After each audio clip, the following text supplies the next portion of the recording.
Hello, hello, everybody. Hmm. Hello. Hello, how are you? Good. How are you? Oh, what a pretty background. Thank you. I grew those flowers on my street. We have to talk later. I have to talk to you. I miss you. I miss you too. How you been? I've been great. I'm getting over the COVID though. I have it right now. Do you? Yeah, Oh, testing I'm positive. sorry. Yeah, I just I'm finishing it now.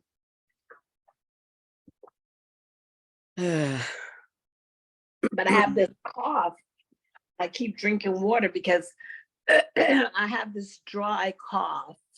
Hmm. Yeah. So I'm hoping to get over it soon. I gotta position my little camera thing here. Oh no, I don't want to put it that way. You can see what I have on, don't you?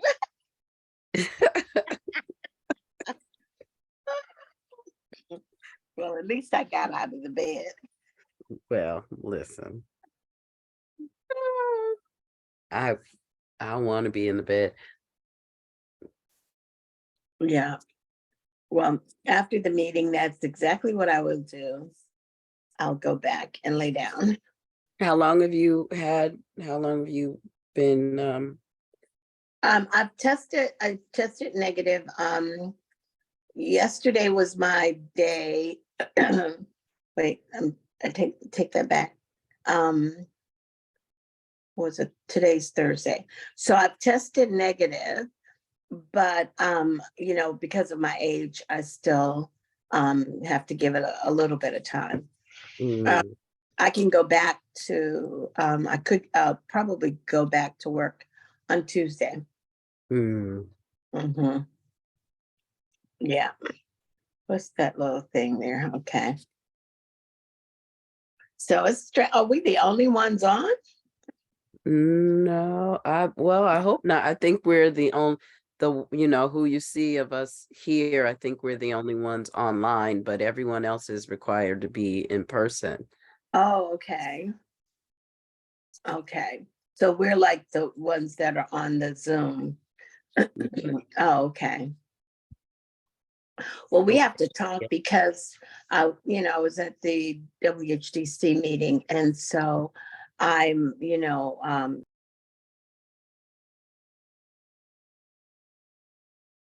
Uh-oh, you're on mute. Now I can't hear you. You're muted.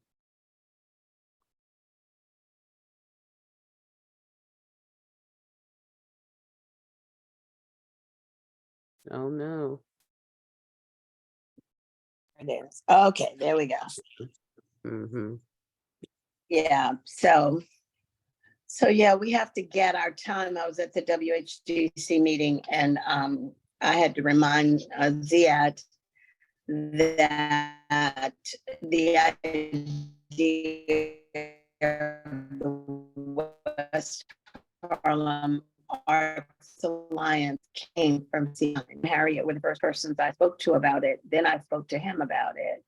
And, that this is something that has to remain in the area of, intense involvement with CB9. It can't just be handed over to someone else. It's supposed to be the CB9, initiative. So we'll talk. We have to talk later. Okay. Yeah. So it just looks like someone else came, but I guess it looks like there are other people on here too that are Yeah, not in the meeting. yeah, I there accidentally, are a bunch of us, 4, 8, 12, 13, 15 people here. oh, okay. Mhm. That's good. Now, Well, do I you guess see 14 because one of them is the board. oh, do you see my nightgown? No, Oh, you can't tell. that's a dress. Yes, it's a dress. It's a dress. but I'm trying not to let it shout. I'm trying to keep it up here. You look marvelous. Oh, well, thank you. You look I'm not marvelous. sure how I feel, but No. thank you. It's not, it's really more like a bad head cold, not even a bad That's the way mine was. head Mine was cold. like a real serious extra sinus head cold. Yeah, thank That's God. exactly what mine was. And I didn't run a high fever either. The reason I knew something was wrong was I had a low grade fever, and not really fever, low grade temp.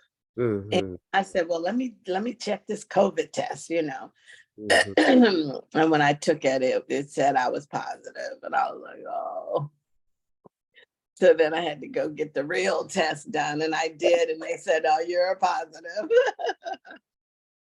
You must be quarantined for 10 days, 10 to 14 days. Well, I asked them and they said, come back in a few days, come back in 4 or 5 days and test again, because it might be negative by then. Mm-hmm. I don't know. I am seeing rapid, like, I am seeing sort of better every day. Yeah. I think probably night before last was the day that it was, I don't know, most acute. My voice was gone. Mm-hmm. And then yesterday I had a few little body aches, but today I feel pretty much like myself. Mm-hmm. That's good. So hopefully we can wipe it out really fast. I'm telling you. Well, I've tested negative now, so at least I know. I guess I don't have it anymore. For you. Did they forget about us? It's 6:40. I think so, Daria. I should call you the. I think they probably are setting up the Zoom and the everyone else in the room. Well, how have you been? Good. How are you? I hear you guys are going through the cold/COVID. Yeah. The thing that cooties. yeah.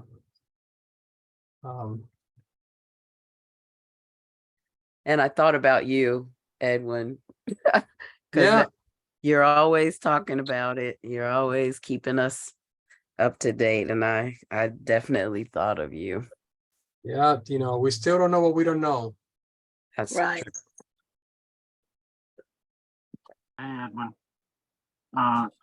So I also have a cold, and I was told that the older tests may not be as effective in terms of detecting whether you're positive for COVID. Is that true, or have you heard anything of Well, that? it was an older test that said that I was positive, and then I actually went to the medical center and got the more intense test, and it came out that I was positive as well. But they're even saying that the tests that when they're expired are still effective. So I was like, wow. But I think you always should have a current test. Right. I might go get one tomorrow. And I think starting on Monday, you'll be able to order some free tests from the federal government again as well. So I think everyone should take that opportunity. I'm sure they're going to then allow another wave of free tests as we get closer to fall and winter, when there'll be another surge then too. Mhm. Yeah. Generally speaking, from what I've noticed, a lot of New York public libraries are still pretty stocked up on tests, and you're always able to go to the desk and receive them. Yeah, for what we learned from history, we tend to be very proactive when it comes to public health.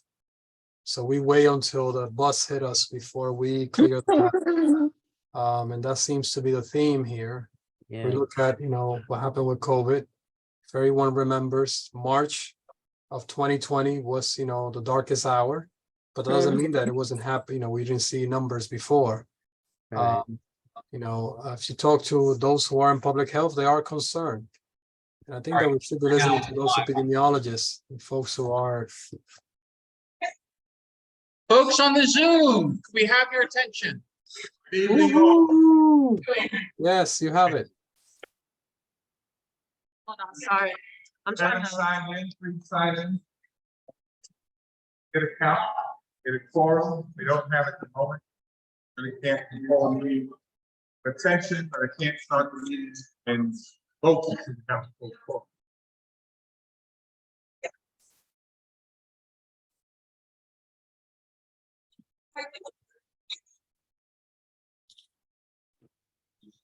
Hello, this is Clotilde. You can imagine. I walked to the 3291 and just passed in front of the forum. You haven't signed in, please sign in. I'm Sign coming. in, please have a seat. That would be.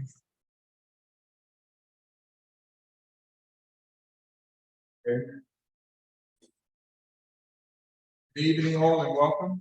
It's a lot of. Board Nine's meeting for the month of September. Glad to see so many faces. New faces as well, a lot of new members here. Thank you so much for coming. I'm going to start off by saying a couple of things. One is, I stand here today on many shoulders. Those who come before, many board chairs. Some I've known, some I haven't. One is on virtually. Reverend Morgan Thomas is on virtually. Gave me the assignment of chairing the Strategic Planning Committee several years ago. That experience led me to work with Columbia very closely, led me to work with each of the committees very closely. I think it helped me develop leadership that I have today. The other person who's not here is Padmore John, our former chair. I worked closely with, he asked me to be his first vice chair running. I took that on and learned a lot from him as I attended meetings with him. We spoke often, and he was here later. I acknowledge him. I know there's others that came before me that I've heard that I don't really know. I was just standing. Lastly, and showing not least, the gentleman to my right, Barry Winder. I had the pleasure of serving second and first vice chair under his leadership. He led us through the pandemic. And during that time, one of the first to work virtually. To his credit, that was the first CB in Manhattan, maybe in the city, to do that. To his credit. Also learned quite a bit from Barry, just watch people. I'm a person that sits in the balcony and I watch what goes down on the stage. When it's my turn to be on the stage, I've learned things as I go along. That's kind of what it's been. Affordable housing. Barry, Liz, Sydney at Fort Piles, affordable housing in this community. Something we really need. So I applaud them all for what they've done. Those who come before me.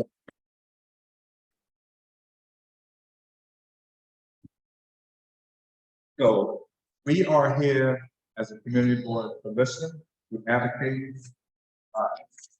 So in doing that, we have to have a strong partnership with the community partner.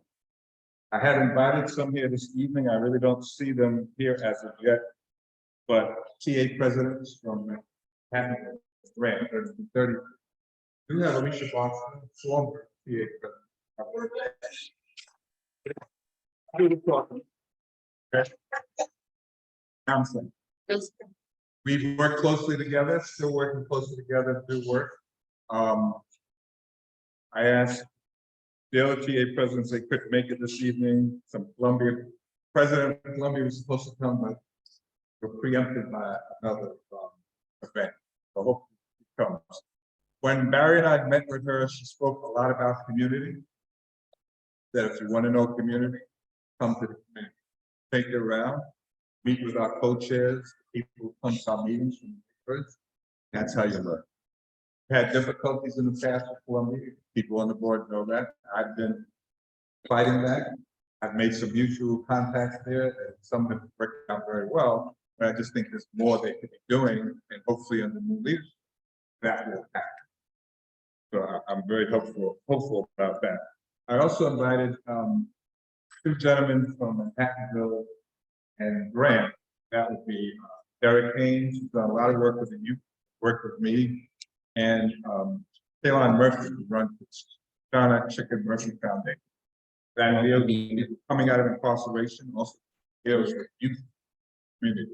So they might come later, but they've been a big help when we looked at incarceration, trying to keep young people out of jail. Those are, I just look to strengthen what we've done on the community side, make new partnerships so we move forward, and make sure affordable, strong, healthy, and I'll be looking at 50 members here, the community board that serve the community, and we are the ears, eyes, and voice of. Welcome, over on the board and out on the board. Thank you for coming.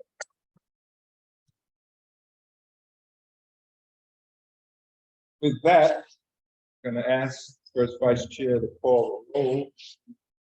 Here we stand with attention. April Adams. Here. Joyce Adewumi, who is supposed to be virtual.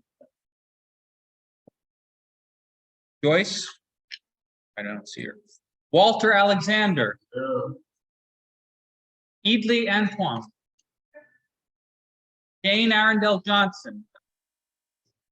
You have her on? No. Chris Berry. Patricia Caldwell.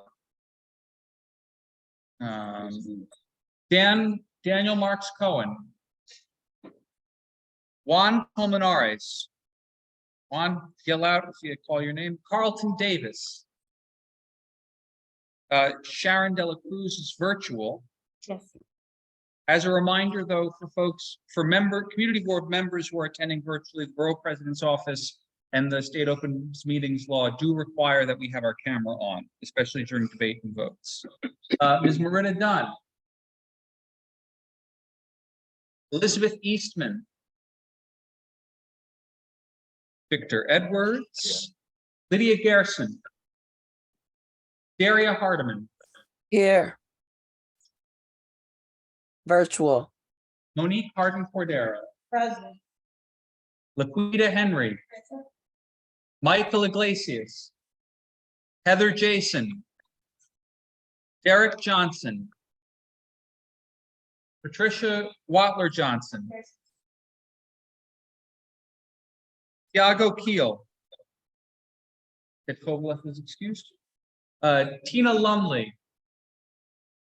John Martin Green. Deirdre McIntosh Brown. Ilana Mercado. I see you virtual. Yeah, I'm having problems with my camera. I'm gonna log out and log back in. Got it. Ken Miles is on leave of absence. Dr. Clotilde Munguia. There you are. Georgette Morgan Thomas, Reverend Thomas, virtual, I think. Yes. Signe Mortensen is it traveling virtual? Excused. Okay. Got it. Juanito Savay. Solomon Prophet is virtual. There he is. Carolina Ramirez. Teresa Ramos is virtual. Yes, hi. Annette Robinson. Amir Sadeghi. Yes, here. Did I get the name right? Sadeghi's great. Thanks, Barry. Clayton Sanford. Carolyn Thompson. Hugo Torres Vetzko. I'm present and I'll be in person in a couple minutes. It's coming around the corner. Okay, Edwin Torres. I'm here, Barry. Liz Whiteakis. Francina Waring. Barry Weinberg is present. Shanika Wilson. Great. And Elisa Yu. Great. 1, 2, 3, 4, 5, 6, 7, 8, 9, 10, 11, 12, 13, 14, 15, 16, 17, 18, 19, 20, 21, 22, 23, 24, 25, 26. We are at quorum. Thank you very much. I'd like to make a motion to adopt the agenda. What time will we call the order? 55.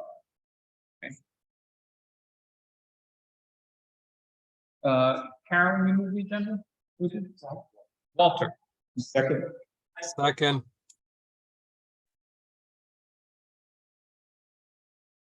All right, motion to adopt the minutes with any necessary correction. Carolyn, I'll second. second by Barry.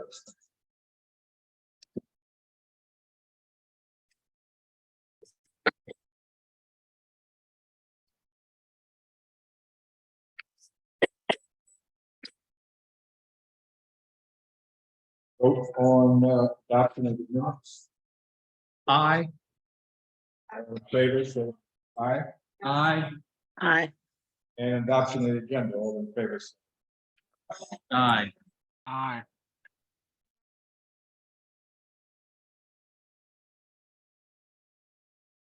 Chair's report is in your package. I will highlight a few items on that report. First one being COVID-19 on the rise. Seeing more and more cases of COVID-19. Due to that fact, we ordered a number of mass test kits that are here at the office. Try to give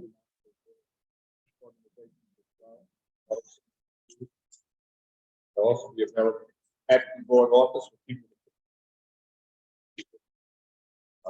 Also, new vaccine out, COVID vaccine was initially like the flu vaccine, kind of new here. You can go to vaccine.gov, find out where to get a vaccine, and if you do it under the Bridge Access Program, it's free if you don't have insurance. If you have insurance, you don't have to pay the copay. So the ones I've seen so far is CBS. So that is vaccines.gov. That's for COVID vaccine. You might have to as well. And so that way, if you don't have insurance, you don't have to pay into that Bridge Access Program. Have insurance, you don't have to pay the COVID program. Right? Next thing, a reminder to members and the community at large is our free legal service, a housing legal service, every first Thursday of every month at the board office. Spread the word of that. People know housing issues are a big concern in our neighborhood. Get free advice from Manhattan Legal Services. First Thursday of every month at the board. Also, talked about it at the executive board meeting, trying to meet people where they are. Means we will try to have meetings outside our normal places, which might be the NYCHA Community Center or the Boys and Girls Club. We're going to do youth education library or a housing place. So let's bring the information out to people what we have. As you can see, we don't often get a lot of people, maybe alive in the community, unless it's a very big topic. So let's, where we can, we'll go. Anyway, the other issue I had on my report was the rat mitigation program, started a few weeks ago. As you know, we had a presentation in June about the program coming along, and then the program started without much notification to the board. I have expressed my concerns about that and the lack of input. Promised that we'd be able to select some of the streets that program was going to take place on. That did not happen made my feelings known to sanitation commissioner, borough president, and city council. I live near those sites. I have walked most of them each day and try to get feedback. A lot of people do like them because bags are low longer on the street. I can't argue with that. My concern was just having input from one of the things that was brought to my attention. We have a lot of seniors that own brownstones, and some people go down. Lift the bag up dumpster could be a little difficult. That was not considered. That would have been one of the things I would. Going forward, maybe they'll make adjustments to that, so that we can accommodate those people and it can be win-win. The other issue has been parking. The estimation is about 100 parking spaces between the blocks plus the school. Now, I speak very frankly, the city, in my opinion, doesn't give us parks. But I've said to some elected officials that we can't do this overnight. People do drive, people do have cars. We're going to limit it. I'm a bike rider, I'm a runner, I'm a car driver, but to eliminate them overnight, can't do that. You have to work it. I have neighbors who know I sit on the, I get the question, where am I going to park? I'm already sitting outside falling asleep in the car. What are we going to do now? Well, maybe there's going to be some type of compromise. And we'll work with DOT and sanitation compromises. So that is a concern. I know I've seen online when people put that up, they say car drivers are selfish or privileged. I don't think it's the case. Seniors that drive, I have family outside of the state that I visit as well, and I can't afford to hire a person. I can't afford. So I have to get around how I can. So just a note, we'll keep an eye on the program. Maybe some adjustments can be made. It is a pilot.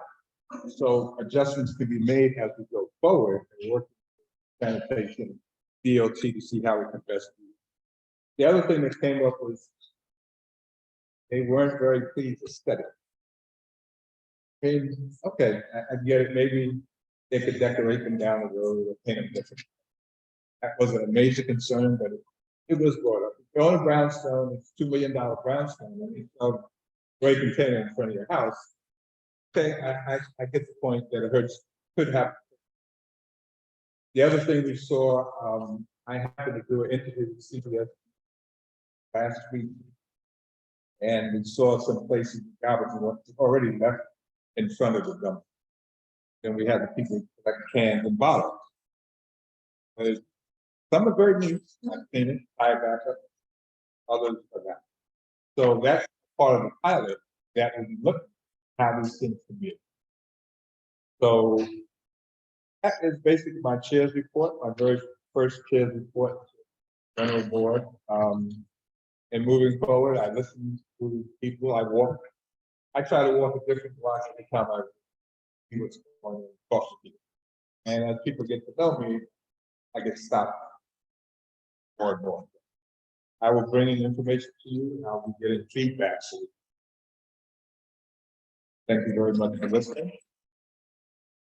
With that, we'll move on to the treasurer. Deidre. So I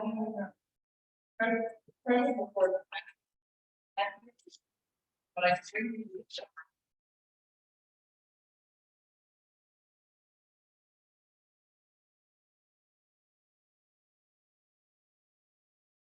Next, our district, our team district manager. Thank you. In addition to my report that is included in your packet, I'd just like to echo some of the chair's announcements. MCB9 will be hosting its public hearing on the FY25 statement and the prioritization of the district capital and expense budget request. The public hearing will be held at the district office, 3295 Broadway, on Tuesday, October 17th at 6:30 p.m.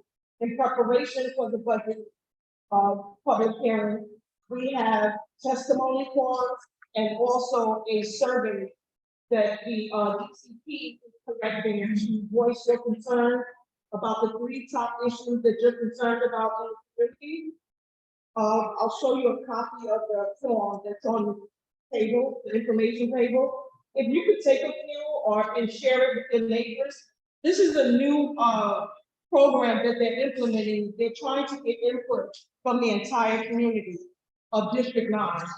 The flyer is designed for the entire city of New York. When you register in the survey, you would indicate that your community board is in Manhattan and the district is 9, and it will take you to that district, and you would but select what your concerns are, top 3.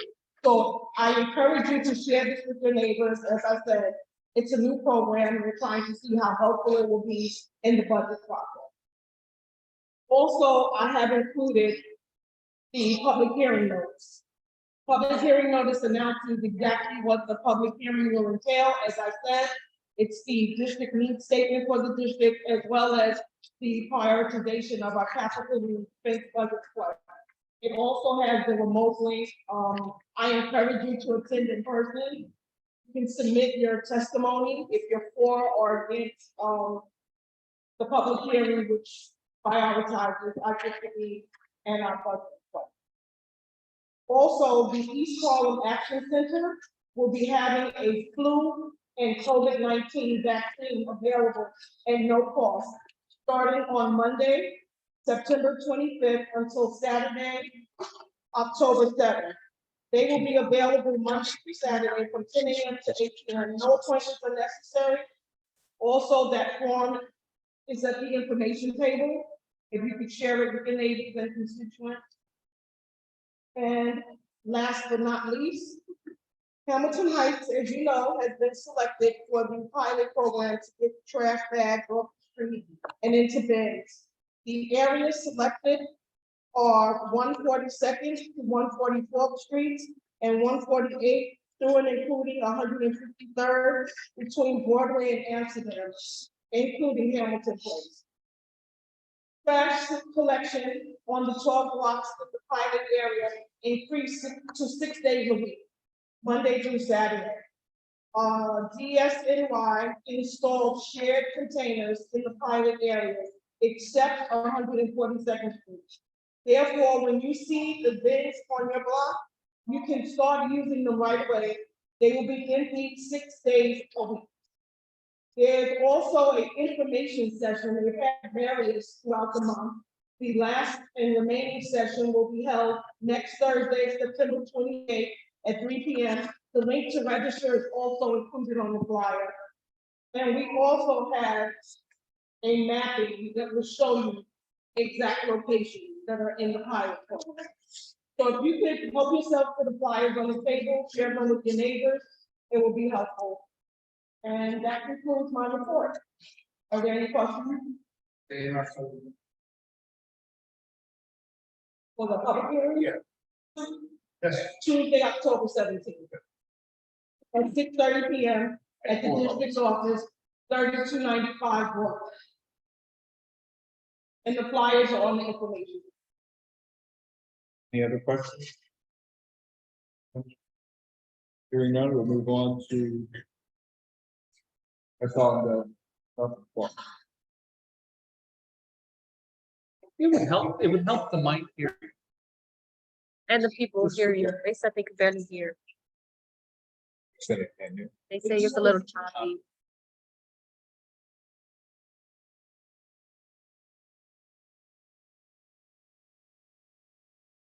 They can. Well, speak to the mic. Speak up. Speak up.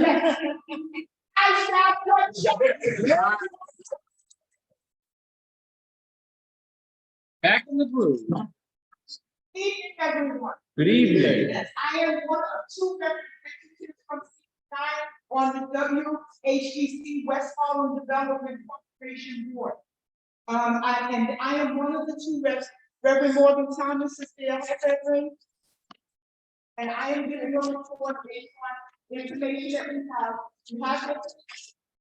we had a board meeting yesterday, and I wanted to update you on some of the information that we discussed then. WHPC, let me first say that, the executive director, Ziad Ramadan, has expressed how he had met with our chair, Victor Edwards. We were so glad to meet. It was good to catch up. So as a representative, I'm glad to see that it happened. So I just want to at least acknowledge that. WHPC has been discussing, plans for, and has been very interested rather, in the RKO Hamilton Theater project that's going to involve Jazz Museum, and I'm always so glad to see Ty Jones from the Classical Theater Hall. And really cool from our board is also a part of that discussion. As in, I'm serving right now in the Affordable Housing Committee Chair at so I'm so glad that there's a tour that took place and that there's discussions about the housing next site and something magnificent. So I'm looking forward to the project as well as representing MCB9 and both Judge Taylor and Ziad Ramadan expressed gratitude to MCB9 for the resolution regarding 1727 Amsterdam Avenue. And I believe the words were kudos for passing the resolution. I wanted to convey that. And Judge Taylor had also conveyed that if there's anything that is needed to achieve the goal of affordable housing, WHPC is here. So I wanted to convey that as well. The community in 2023 CDC applications grants, they were approved by the board yesterday, and there were 103 grantees that were identified, and in excess of $1.9 million.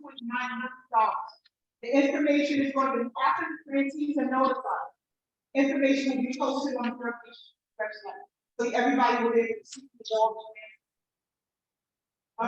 There was also a question that I know that Reverend Morgan Thomas said that she was going to talk about. There was a question about a resolution regarding the West Harlem Arts Alliance about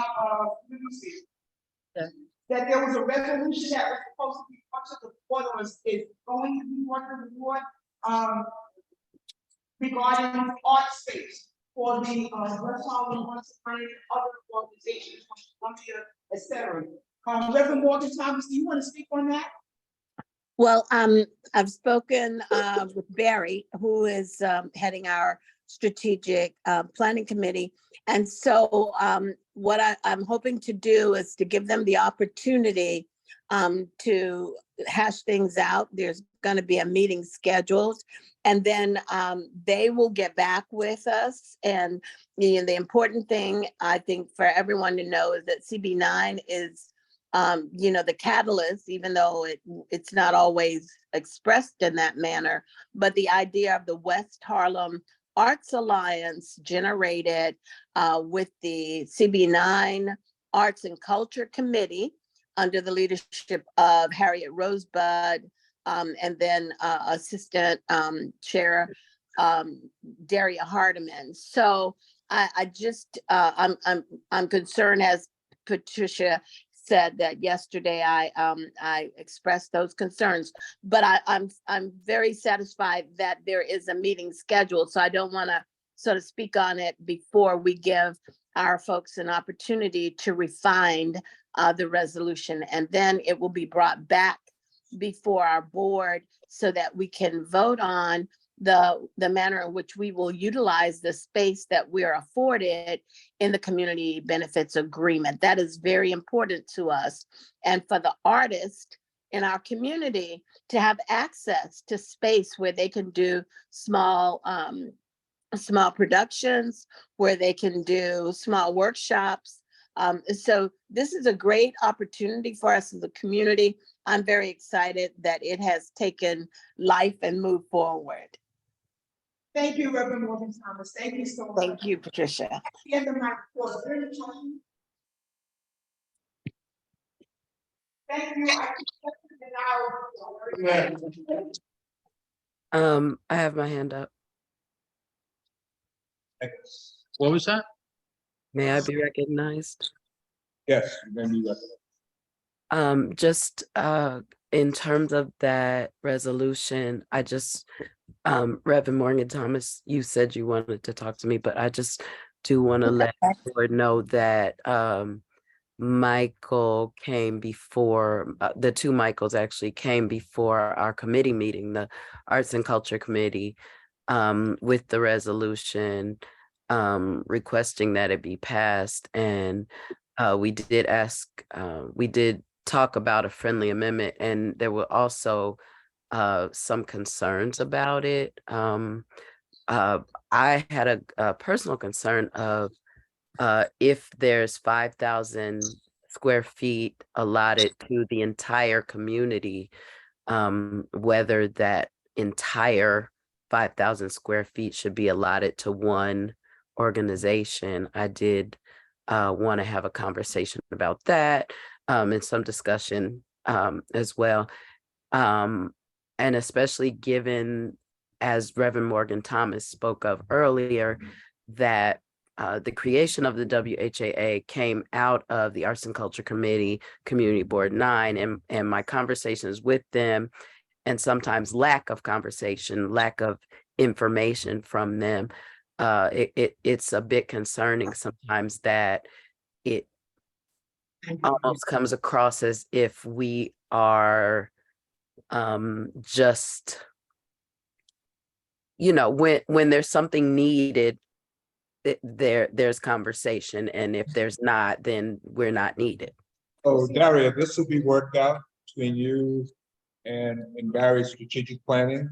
The amendments we can work out there. We have a big agenda, so we're gonna have to move on, but I heard you. Absolutely. I just wanted to add that since it came. Gotcha. Thank you so much, Daria. Next report, UMass, Reverend Morgan Thomas, UMass report. Yes, good evening, everyone. UMass is actually, we're having our meeting next Thursday night.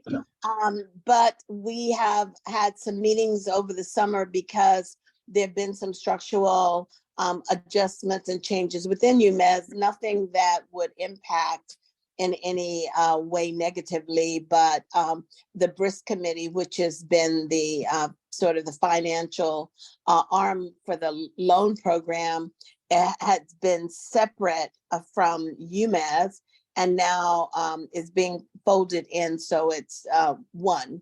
UMass and BRISC will be one rather than UMass and BRISC being two separate entities.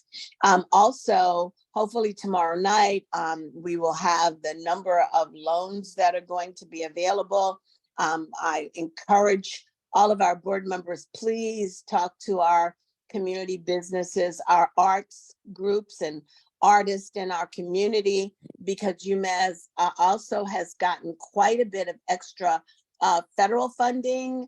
And Blair Duncan has put out, requests for grants that UMass has been awarded. So at our October meeting, I will have numbers in terms of the number of loans, the amounts of money that's available, because that will be shared at our meeting next Thursday night. But let's be prepared for this year. Let's make sure that CB9 businesses know that there is a place that they can get help, that they can get money to support their businesses. They're small loans, but there are also larger loans as well.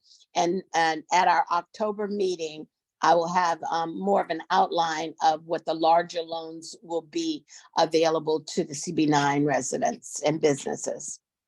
Thank you very much. Thank you.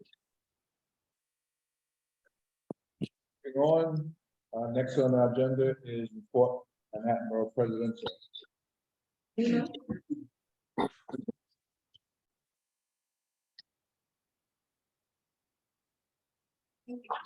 Can you hear me on this? Yes. Ish.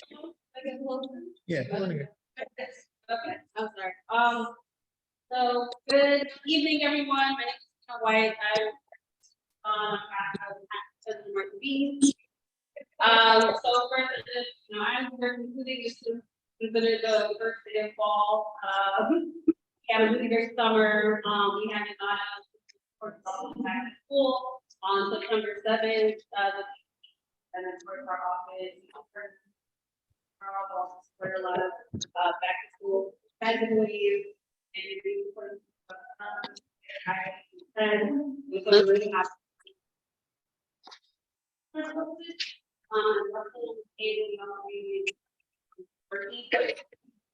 another resources help students on that. Realize I want to pass it on to their. So, with the rock, we also attended pre-K, that was really great. And also, sorry. And also, I just want to say that we also had our speaker meeting. So, we have one tonight. That was the CEO, the board members. Of course, we have a full board meeting, so you cannot attend. So that's the point of competency training as well as that'll be enough. In addition to, I also want to say that last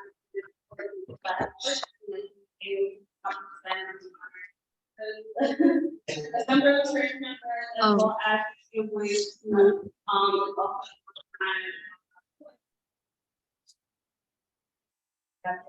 probably just school for me as well as and also at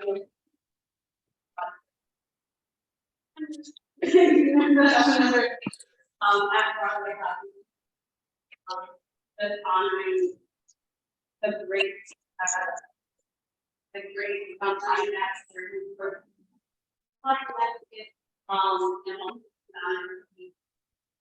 I'm so sorry to interrupt, but it seems that a lot of people on Zoom cannot hear what you're saying. If you turn to the right, I think the microphone is to the right. If you just look at the chat, the comments in the chat, it seems that other people are having a similar problem, but thank you. And what is that? Like talk out there. Yeah. Hello? That's the Can you hear me better? It's a little better. Hello? I'm sorry. Yeah. We were just FaceTime. Yeah. Okay, can you hear me better now? Yes. Yeah. Yeah.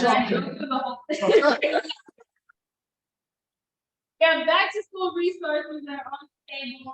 I also have a link. I can hop in on the Zoom as well to make sure that have that for young people back to school event, graduating. So we attended. Also, we also supported St. Luke's Baptist Church and honored their church members. One of them being Freedom Boys, so of course, who has our own non-for-profit that works in tandem with Columbia University to help bridge and create positive relationships with Columbia University and part of our community. In addition, the borough president also supported the broader Catholic community and honored Ellen Baxter for her 40+ in housing for being a supporter of affordable housing. And also we welcomed a new leader in the executive director of Charlene Melville. So we're happy to have her on board, longtime associate executive director of the team. So yes, we have issues to her. And also I do have a number of announcements that I'm not doing yet. But I'll have it on the Zoom so you all have that. But one, not in the area, but I do just want to go here. Of course, we have some wagon, but it will be posted in Washington Night into Armory. So next for Washington Avenue, that's from 3 p.m. to 6 p.m. And we also had in maybe to it but again, COVID vaccine is being held with the Harlem Action Center in Harlem, but also our office is also having an university workshop that's happening in October. October 4th at 4 p.m. We're going to bring this down to at the Frederick Douglass Housing Community Center. That is October 4th, Wednesday at 4 p.m. Will be in Immigration Know Your Rights. And I also do want to thank the board on the resolution on the 7th.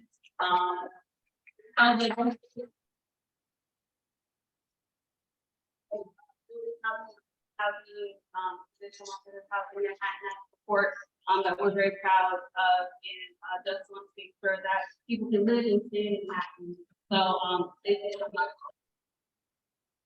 I'll listen to some information in the chat, and giving like is on or has the information. Thank you all. Graduation, the onboarding, creating open boarding, we'll make sure you have. So thank you, everyone. Does she like? Okay, Andy. Next on the agenda is public session.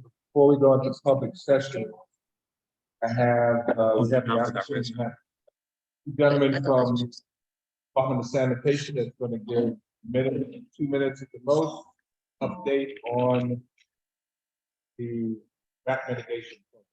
Thank you, gentlemen.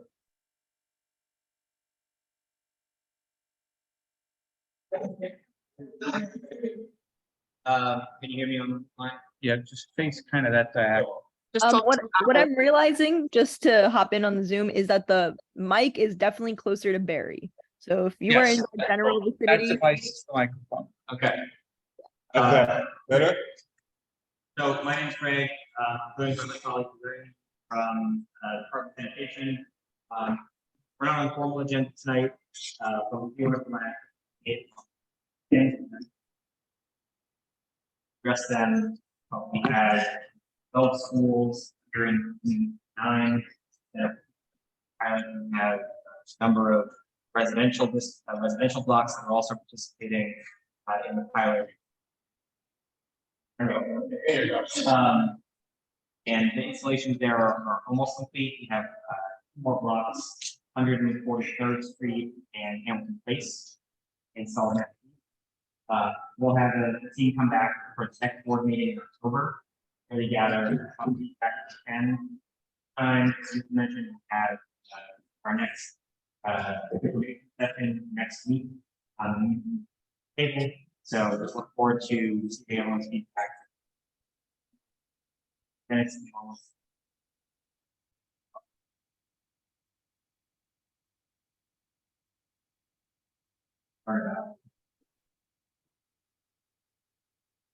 Thank you. Questions? Questions, if anyone has a question, call from David, stand up first. And,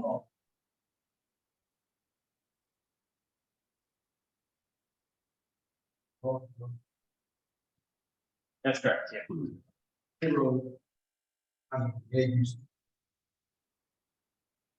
your wife, like,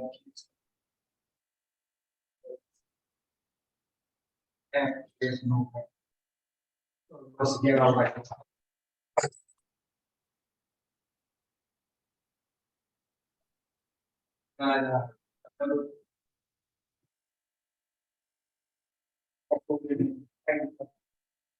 And that's a letter of confidence that your program, you know, Not clear.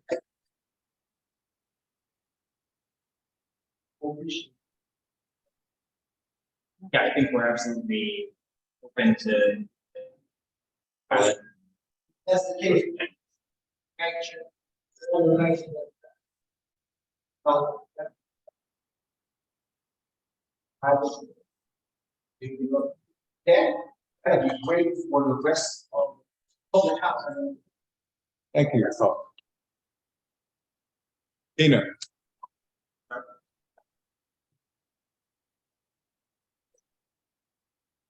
The pilot just started.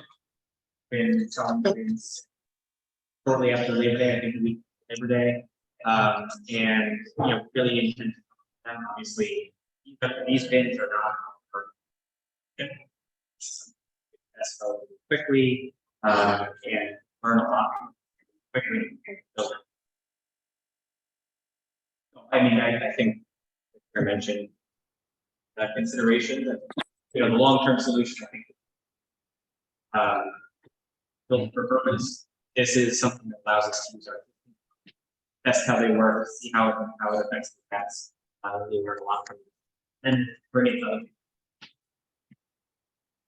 people. I would just like to express a lot of disappointment at the engagement. So, you know, I was chairing the June meeting where we spent a good hour talking about this. And it was my understanding that the timeline was the schools would first be done in August in advance of the school year. And then the residential blocks would have a slower rollout, you know, well into the late fall or possibly January. And so our block was talking amongst itself and talking with our supers and wanted to be one of the pilot blocks because we do have a big problem with rats.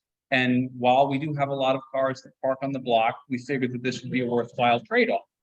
And so I feel like our block never got the opportunity to voice an interest in being part of the pilot and would have been good partners to work with and get feedback from. And then I hear, you know, other emails that came in over the summer about blocks that were upset about getting it. So I wish that the outreach and engagement portion that had been talked about in June was actually something that we saw. And that's what I'll say, because, you know, I know our block wanted to be part of the pilot. I know some blocks that are in it didn't, and it feels like there are missed opportunities there. Maybe some. Absolutely, and we've heard the same feedback. Thank you for your time. I appreciate it. Now going to session. First Vice Chair Barry Weinberg running that 3 minutes for each speaker. Yeah. Madison will be putting on a clock on the Zoom, on the television. I will also have my timer running on my phone. If you hear the beeping, that means your 3 minutes is up. If you're in person and you can see me, I'll try to give you a wave when you have 60 seconds. That being said, we have a lot of people signed up for public session this month. So if you don't need 3 minutes, please feel free to conclude your remarks expeditiously. All right, and I apologize if I'm reading this wrong. I can't quite get the writing, but I believe the first name is Ankur and the last name is Dalal or Deval. Yes, if you want to come up and if you kind of angle yourself that way, the mic will hear you better. All right, thank you. Hi, everyone. My name is Ankur Dalal. It used to be a city manager right now, a few blocks up, 7. But I'm still in the neighborhood often because I'm on the board of the charter school, St. Academy.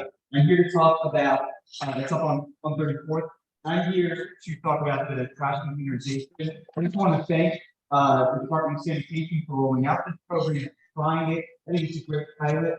I am also talking about it from a perspective of somebody who works in school.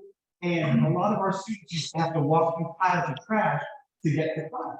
And it's great to see them having clear sidewalks so that they can come and go from their classrooms again. I know it's not perfect, it can be challenging, but I am appreciative of behind this, and I'm really glad. I know that it'd be helpful to have more community feedback and to get input, but you know, I want to say no one ever asked for input to put trash on the streets. I hate having to walk through trash on the streets, and I know kids hate having to walk through trash on the street. I'm very glad that we're doing this. I know that it's a bit of an inconvenience for car drivers, but I do think that the vast majority don't drive, and it's really helpful to you. I think it's a great. So I'm very appreciative. Thank you. Thank you. Could we please ask participants to speak in the direction that Barry was speaking in? It seems. Yeah, well, so again, if you come up here to give public remarks, if you're standing there, angle yourself towards that gray oval with the camera on top. That's got the microphone for Zoom. All right, next on public session, we have Corey Ortega.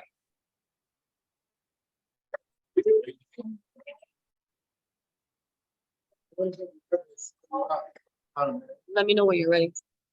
Just talk to me. No, I want. How does this work? How do I make sure they? Okay, How you doing? My name is Corey Ortega. I'm your Assembly District Leader. I was just elected June 27th. I just signed my oath of office last week. I'm officially. I want to say hi to all the people that I do know. Hello. For those that don't know, Hello, I've been representing MCB9 with some gaps to the pandemic since 2009. February, worked with them Sunday right now Sunday woman. So here's my report. Recently, in terms of community works, the mission continues, a nonprofit organization of veterans working with community leaders. We partnered up with the Manhattanville Community Center, and we did a community service project in honor of 9/11. We built 40 IKEA house. We had the children decorate them, and they took them some books. We also gave out book bags, and we also cleaned up and provided mulch for the community, the Manhattanville community garden. It looks amazing. So I'm very proud of that. Something else that I want to try, that's something new, since I've been here for a while, I've had this, and I'm fortunate to have worked with the board. I'm going to start basically working in conjunction with all of your community. So for example, that's my neighbor, now, been very fortunate. For years, we've always searched for years that we need more participation from the community residents. Well, this is how they get here, by talking. Okay, so we can share our concerns together. I was also elected with Mona. She is your female assembly district leader. And then lastly, with regards to the containers, with farm sanitation, I'm not saying, oh my God, but I am saying I love hearing feedback.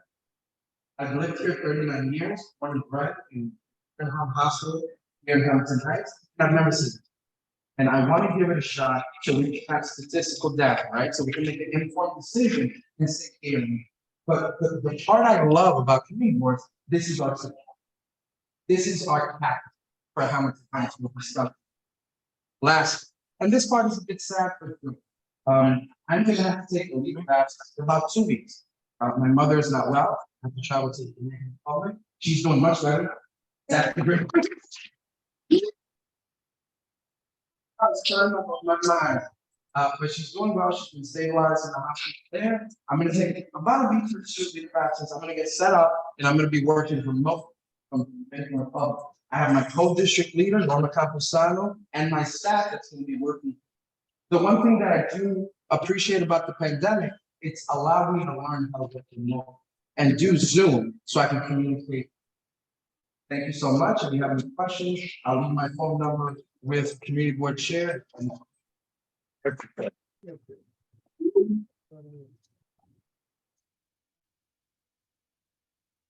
you. Thanks. All right, next up on the public speaking list is Carl Mahaney, and then following will be Neighbors for a Greener Harlem. So, Mr. Mahaney, you're up. And again, just angle yourself that way.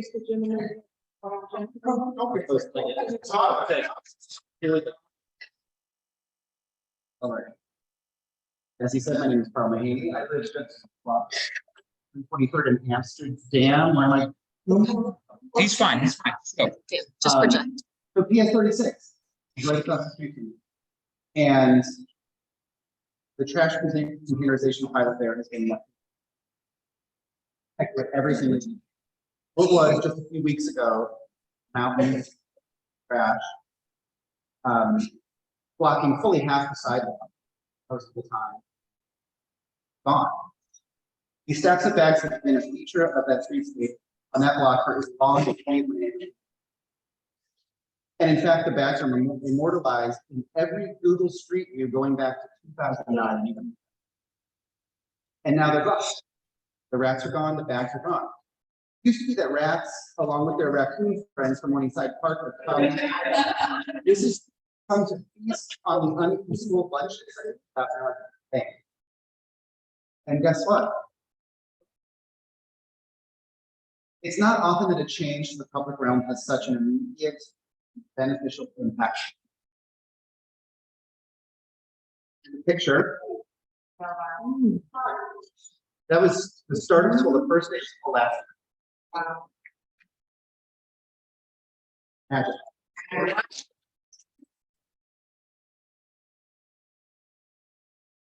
Containerizing trash in the curb lane is common sense. Cities around the world have figured this out long ago, and it's time we got on board citywide. To those with the good faith complaints, important to remember that this is a pilot test. Test to see what works and what doesn't. Design can be iterated and improved. Sounds like our sanitation friends are willing and able to hear feedback. Now is the time to offer that constructive feedback. So our neighborhood community hired Sarah. And I'm grateful to compliment her Brave and the Department of Sanitation for trusting this community to fine tune this program. Thank you.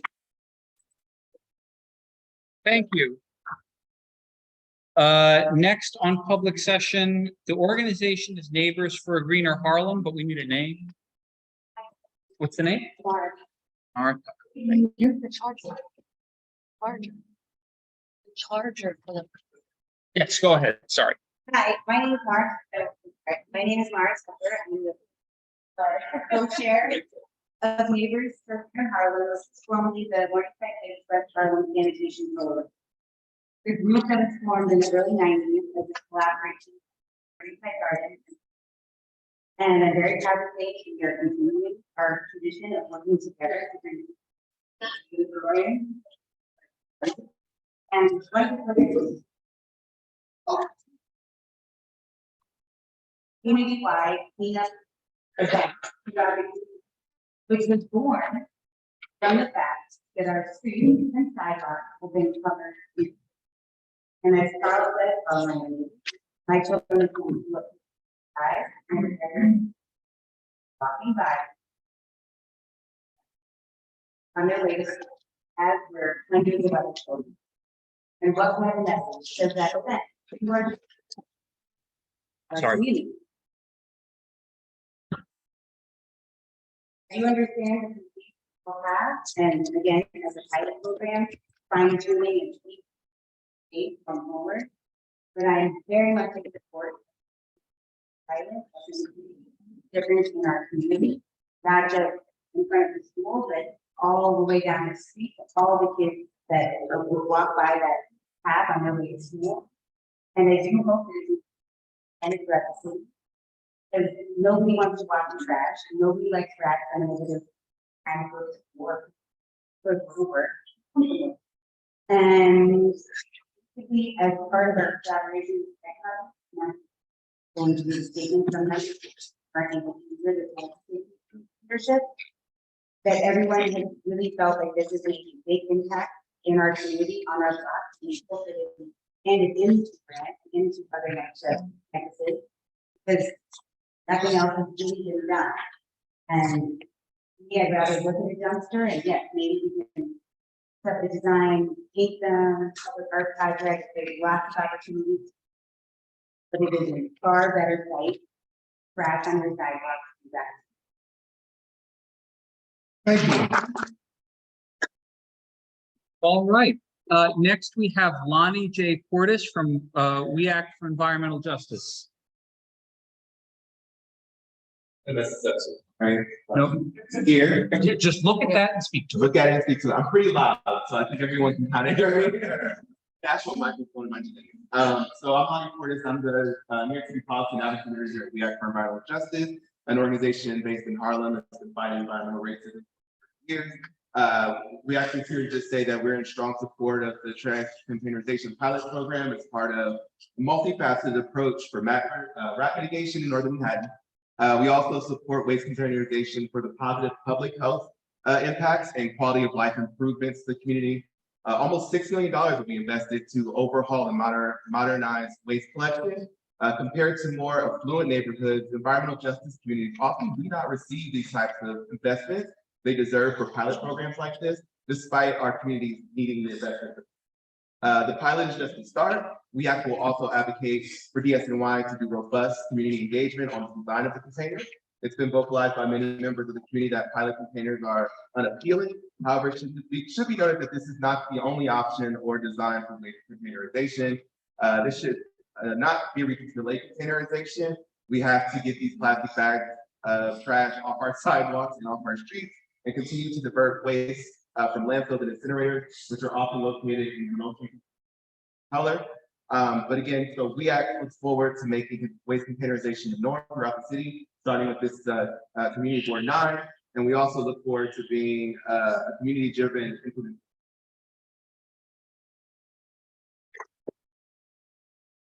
Thank you very much. The next speaker actually just put self, but is it 320 Riverside Drive? There you go. All right, come on down. And then on deck will be Leo Rojo. My name is Ira Gershenhorn. I don't live in time. I live a little bit south of here. I live on 104th Street, but I'm here very often. I go to a lot of meetings for MCB9, and I do an open house on the main end that's down the blocks. So I'm here quite often. I also volunteer at Danny's Garden at 138th, and I'm very knowledgeable about 138th and 12th Avenue. I pick up a lot of trash.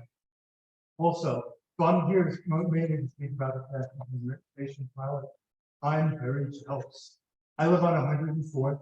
I work with my block association that tries to get buildings, supers, a battery bins, given bins. They don't want them. But if sanitation came along, this is what we put the trash in. We have a big rat problem there. Pay a lot of money every month to get rid of the rats. Rats are still there. So I think this is.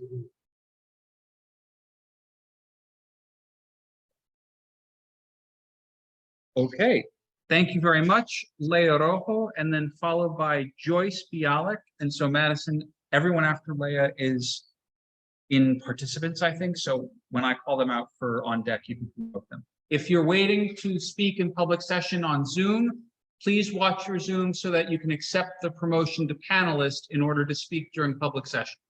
All right, so go ahead. Hi, I'm Joe. Joe. I also live nearby in and I'm also jealous. Sorry.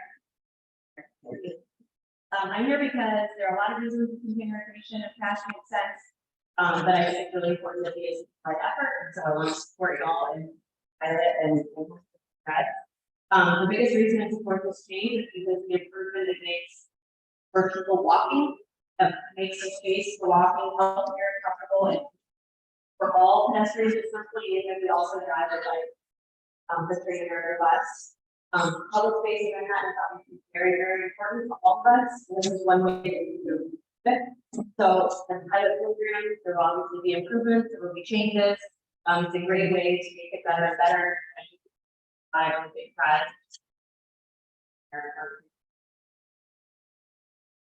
For entity.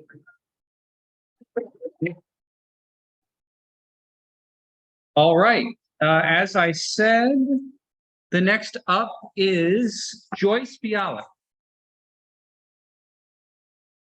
on Zoom. Oh. And then on deck while Joyce is speaking will be Michael Henry Adams.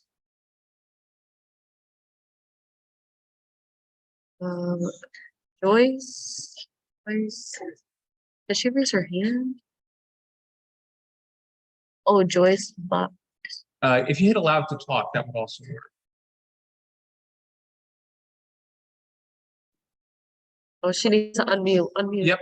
Joyce, you're unmuted.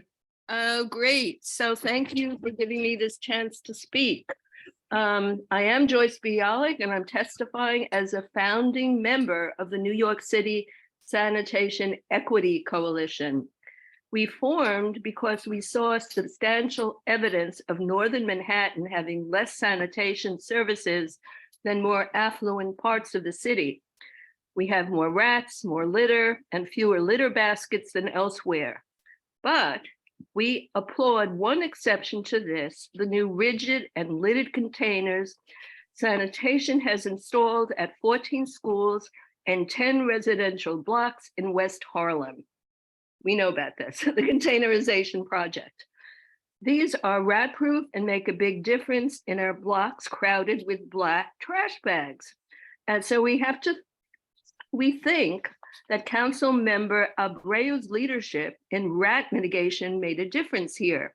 But I do want to add, we ask that the current huge trash containers on the residential blocks be replaced by the all waste stream containers described in sanitation's April report entitled The Future of Trash. This report, I think, cost the city more than $2 million. And that report said that there would be all waste streams in sanitation blocks in CB9. So that would promote less trash and more recycling and diversion of food waste. So that's my report. Thank you for listening. Thank you, Ms. Bialik. Always good to have friends from CB7 here. Michael Henry Adams. On the Zoom? You're on Zoom, yes. Michael, if you can, there you are. So you should be able to unmute now, Michael. Hello? Hi. Hi, do you see me? Yeah, we hear you. Oh, you hear me? Well, that's fine enough. Ladies and gentlemen, I'm an architectural historian. I live in Harlem. I wrote the book Harlem Lost and Found. I formerly worked for State Senator Bill Perkins, who later became Councilmember Bill Perkins. And during the time of working for Senator Perkins, I worked with the community board as they sought, in accordance with the 197A plan, to downsize certain sensitive areas of the board. One of them was 142nd Street and Riverside Drive. So I am shocked, as I was several years ago, when I came before the board to find that surreptitiously, the developer had gotten the same area that the board had downsized, upzoned. And we fought very hard. We worked for a long time with all of our elected officials, with Senator Perkins, with Councilmember Jackson, who we continue to work with when he became Senator Jackson, and with Councilmember Mark Levine, with the then Manhattan Borough President Gail Brewer, with Danny O'Donnell. We worked with all of these people, and through that effort, managed to restore the down zoning on 142nd and Riverside Drive. Apart from the notion of landmarking, which is noted in the 197A plan, the other thing that we were particularly concerned about was the rent-regulated apartment units, which were going to be eliminated by this new project. Now, the developer said, oh, don't worry, we're going to have lots of affordable housing, more affordable housing than what is represented by these few apartments. But as we said to them, well, will the affordability that you have in your new apartments be comparable to the affordability of these rent-controlled apartments that you are tearing down? And of course, that's not the case. Now, the same developer is back, and they are saying that they have managed not only to undo the downzoning, which we have put in place 3 times now in Board 9, but that they have managed to get a demolition permit for the houses which we identified as potential landmarks for Board 9. And I am simply asking you to do what you have done before. Vote down and kill this development project, which will only exacerbate gentrification and push people who live here now out and raise rents for everyone. This is a deplorable, deplorable thing. And, what is the point of the community board? If we come to a resolution, if we come to a finding, only to have it overturned, then to fight to get it back, then have it overturned again. I mean, it's just like making work for people. That's absurd. Who wants to keep doing the same thing over and over again and getting the same result, which is not for the community, but to enrich somebody else? I'm not one of them.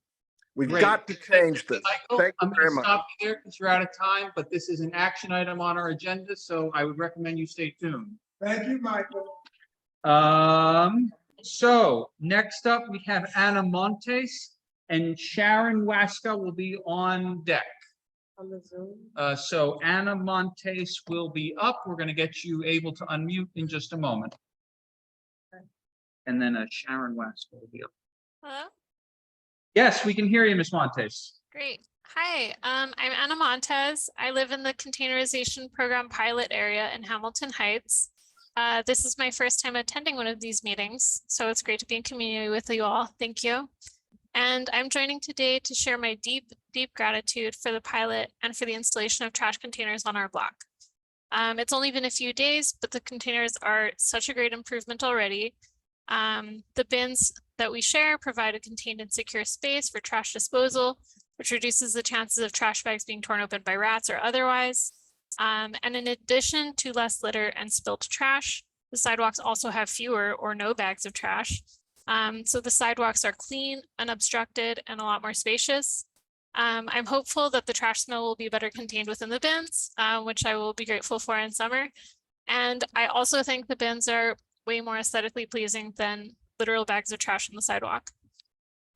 It feels like we're living in the future suddenly. I really appreciate the improved cleanliness and hygiene for our community. And this pilot's really important, and I hope it's made permanent and further expanded. Thank you for your time and efforts. Thank you, Ms. Montes. Sharon Wasco, we'll have you unmuted momentarily. And then next on my list is Esther Yoon.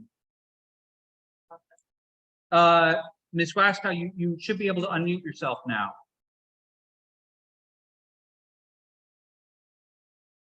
Sharon? Okay. There we go. Okay, great. Hi, I'm Sharon Wasco.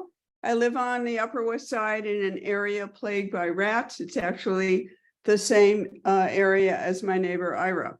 I also volunteer for an environmental group, and I'm here today to speak in support of DSNY's new trash containerization pilot program in West Harlem. There are several things that stand out for me about this pilot. First, our elected officials and city agencies cannot always respond to community problems with the speed that we would like. In this case, the response time was really pretty good. Second, DSNY had to start somewhere and start something to reclaim public spaces from rats and to get trash bags off the ground. And this seems like a good start. Another positive is the container designated for food scraps. This keeps them out of the landfill where they produce lethal methane and instead converts them to compost for our parks and gardens. Finally, garbage containerization is a quality of life issue. After all we have been through with COVID, and we may still be going through with COVID, wouldn't it be nice to walk down a rat-free, fresh-smelling street? Thanks to District 9 for giving this a chance. Thank you. Thank you, Ms. Wasco.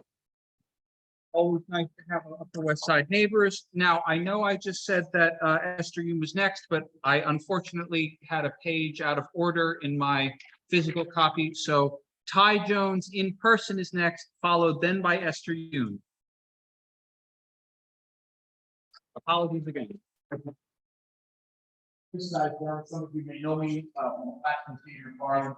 I just want to say that I'm thankful because many of you all support us, come to our shows. Thank you. Keep doing it. Okay? If you all haven't heard, the public next year is going to be under renovation. So in terms of professional outdoor theater and space, I'm going to be the only game in town. You need to go to. I wanted to start off by acknowledging the cheers for support. Somebody who runs an organization, I totally understand transparency and communication. So, but I come today as a husband of five and a resident of the Uptown. I also want to pray you for this invitation. And I don't say that in a compliment. I really mean thank you all because I'm always thankful for the leadership of you all that brings focus to the needs of the people above 96th Street. Great thing about Harlem and the Upper Manhattan community is that it still really feels like a community. You know your neighbors, you go to those places where everybody knows your name, and we have many young families up here, so education and quality of life really does matter to me. Both of my girls go to Columbia. Where do you go? So I brought my daughter here to learn about it. And also, it is the pilot process of overhauling and modernizing this collection the residential areas, and around schools in Harlem.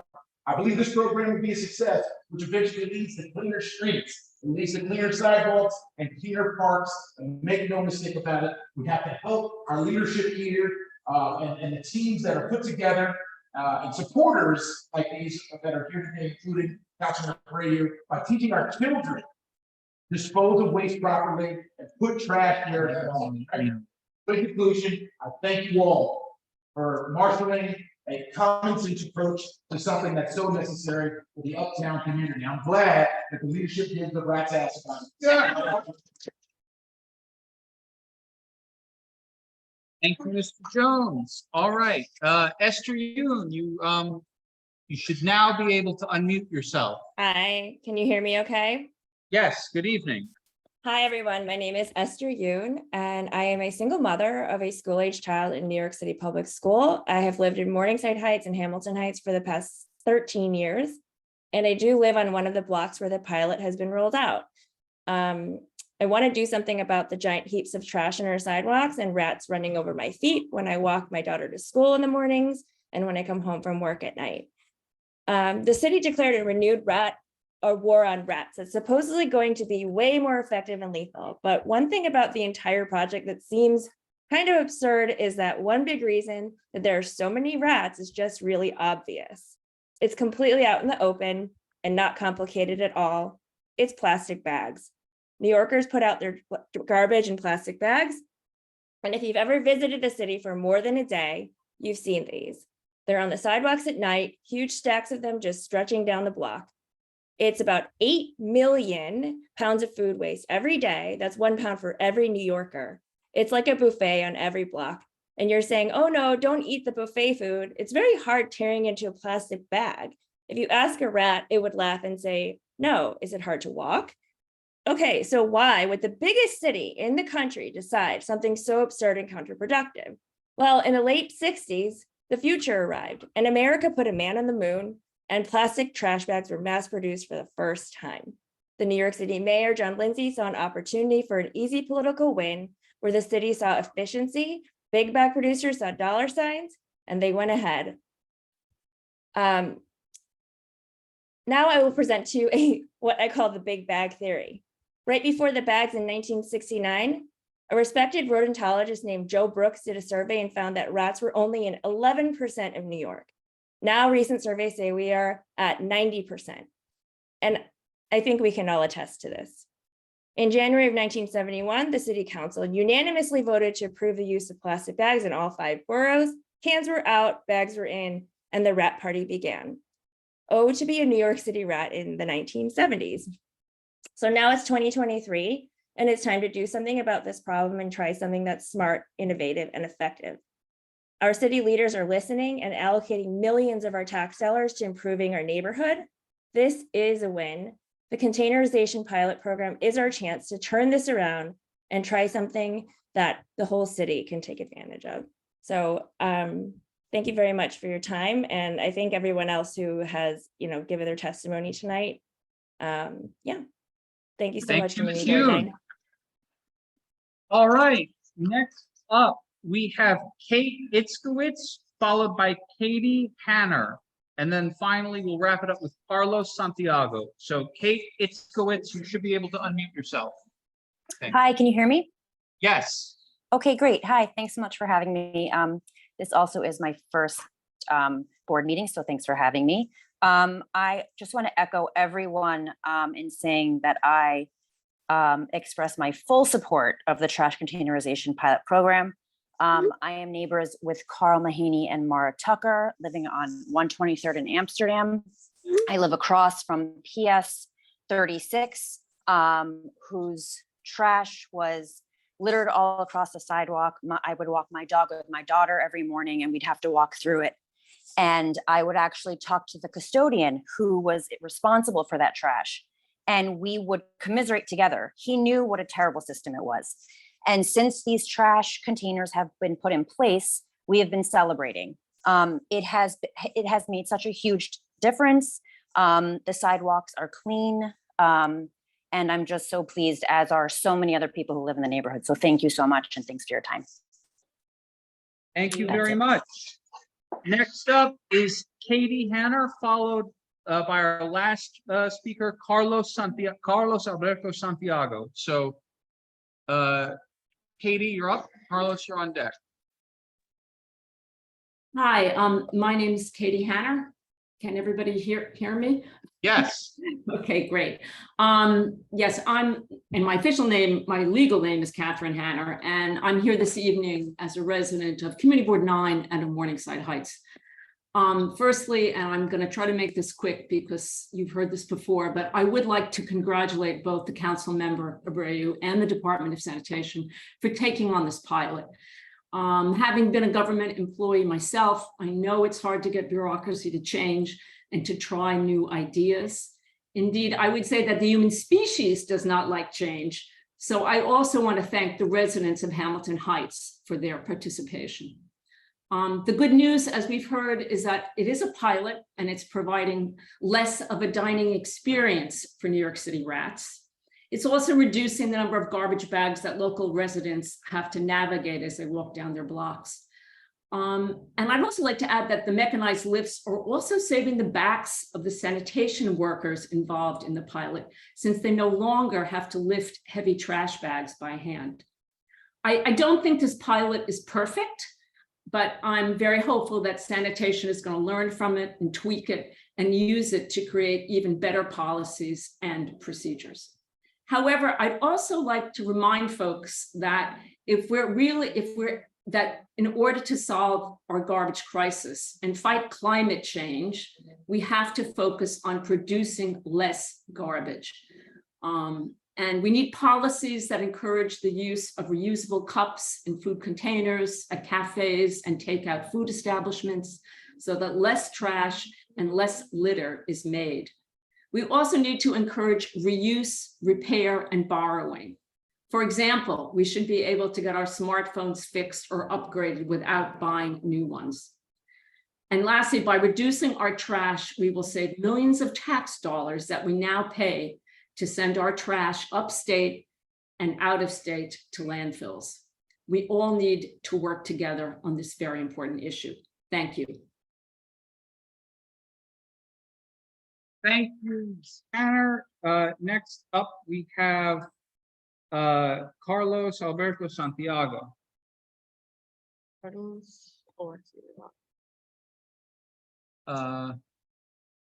Hey, how's it going, everyone? How are you? Yeah, everything's going well here in East Harlem. Good evening, everyone. My name is Carlos. I'm here to testify about the DSNY containerization project. I am the Programs Associate and Archivist at Citizens Committee for New York City, which is a grant-making foundation that gives micro grants to community leaders and small businesses. Since its inception in 1975, Citizens NYC has supported efforts across the 5 boroughs to clean up city streets, including efforts to clean up after our dogs. It is only right that today we support containerization efforts.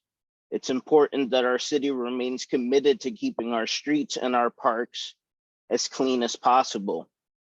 If we are to combat rat infestations and the proliferation of other pests, we must all be in support of containerization. We at Citizens NYC want to empower people who are passionate about this cause. Our 2024 Community Leader Grant, which is for up to $3,000, can help any group of 2 or more people, any nonprofit with a budget below $150,000, any school who are committed to making containerization a mainstay in their neighborhood. Applications open in November. We will be hosting information sessions and office hours in October. Stay tuned to citizensnyc.org. If you have any questions, email grants@citizensnyc.org. Also, if you're a small business, you can apply for our neighborhood business grant. We support businesses that engage in community initiatives. Learn more at those info sessions and office hours. Applications also open in November for this as well, and it's for up to $5,000. We hope to hear from you. As citizens, NYC hopes containerization plays a role in keeping our sidewalks, our streets, our green spaces, and our schools clean. And hello to Neighbors for a Greener Harlem, grantee partners. Carlos, I've been asked to ask you if you could put in the Q&A the contact information for the organization that block associations and individuals and nonprofits can reach out to for grants. Oh, absolutely. I can put that on there. Thanks, everybody. Also to the assistant form. Do you do block association organizing is the other question? Yes, you can, we often fund block associations, so you could definitely reach out to us for any questions. Great. We'll look for that contact information in the chat. Okay. Ooh, this could be bad. Kenya, I tried to promote you. I don't know if you, or we tried to promote you. I don't know if you got it. Is this about public session or about your action item? Wait, let me see. Hold on. Let me allow to talk. If she could talk now. Kenya? Unmute. Can you hear me? Now we can. Yeah. Is this about public session or is it about your action item? This is about the public session regarding Okay. the trash containerization pilot program. Okay. All right. We'll queue you up. Okay. I'm sorry, I'm outside, so I don't know if you can hear me well, but as you know, I am the president of the New York Women's Chamber of Commerce, and my office is located in West Harlem on 136th Street. And we walk the businesses, we walk the area all the time because of the programs and everything that we do. And I just want to say to you that I am in total, favor of the trash containerization pilot program. And I really wish that it's something that could be done throughout the entire city of New York. Our city, I don't know if it has to do with after the pandemic, but it has really become a trash, can, it's what I call it, the entire city of New York. We have trash everywhere. And I'll tell you this, the rats they don't even look like rats anymore. They look more like cats. That's how big they are. Can you hear me? Yes. Yeah, so they almost look like cats, and in the area where we are, the West Harlem area, we have so many schools. We have so many children attending the schools. And the trash bags sometimes even open because there are people that rummage and go through the bags to the trash bags trying to get, soda cans and things like that. And it is important that we keep our, area clean and that we keep our city clean. I'm going to share this with you. For the first time in my life, I have said, to my husband, I think it's time for us to move out of New York City. And I have always had a big love affair with my girl, as I call it, the New York City, our New York City. So, but we need to work together and keep it clean. We need to do that. We have seen more trash because, of course, after the pandemic, the trash wasn't being picked up as much as before. And I think it got a little bit out of hand. And I think we need to control that. And it is important that we have it in, we keep the trash in containers. The bags are not doing it. You have the rats everywhere. And as I said before, I've seen people going through those bags, opening and taking stuff out. And so we need to put a stop to that. So I fully support the trash containerization pilot program. And as I said before, I really think that it should be implemented, not just in certain areas, but in the entire city of New York. I think we owe that to our children. We owe that to our residents. We owe that to all of us. We owe that to the city of New York. So thank you very much, Councilmember Abreu, for doing this. Anything that we can do as the New York Women's Chamber of Commerce to help you implement that, you got it. We can work with the businesses also. We can work with the schools, whatever you need to make that happen. And to citizen, Kenya, you're at your 3 yes. minutes. I'm breaking out. You're at your 3 minutes. Oh, I'm sorry. I just want to say thank you to Citizen NYC because they gave us our first grant when we first started the New York Women's Chamber. That's all. Excellent. Thank you. All right, that concludes our public session. I thought you did. Spoke. All right. For We great. have to move on. We have to move. Well, I'm not ignoring you. I'm saying we have to get agenda. We have to move forward. You can come another day and speak. All right, we welcome next time.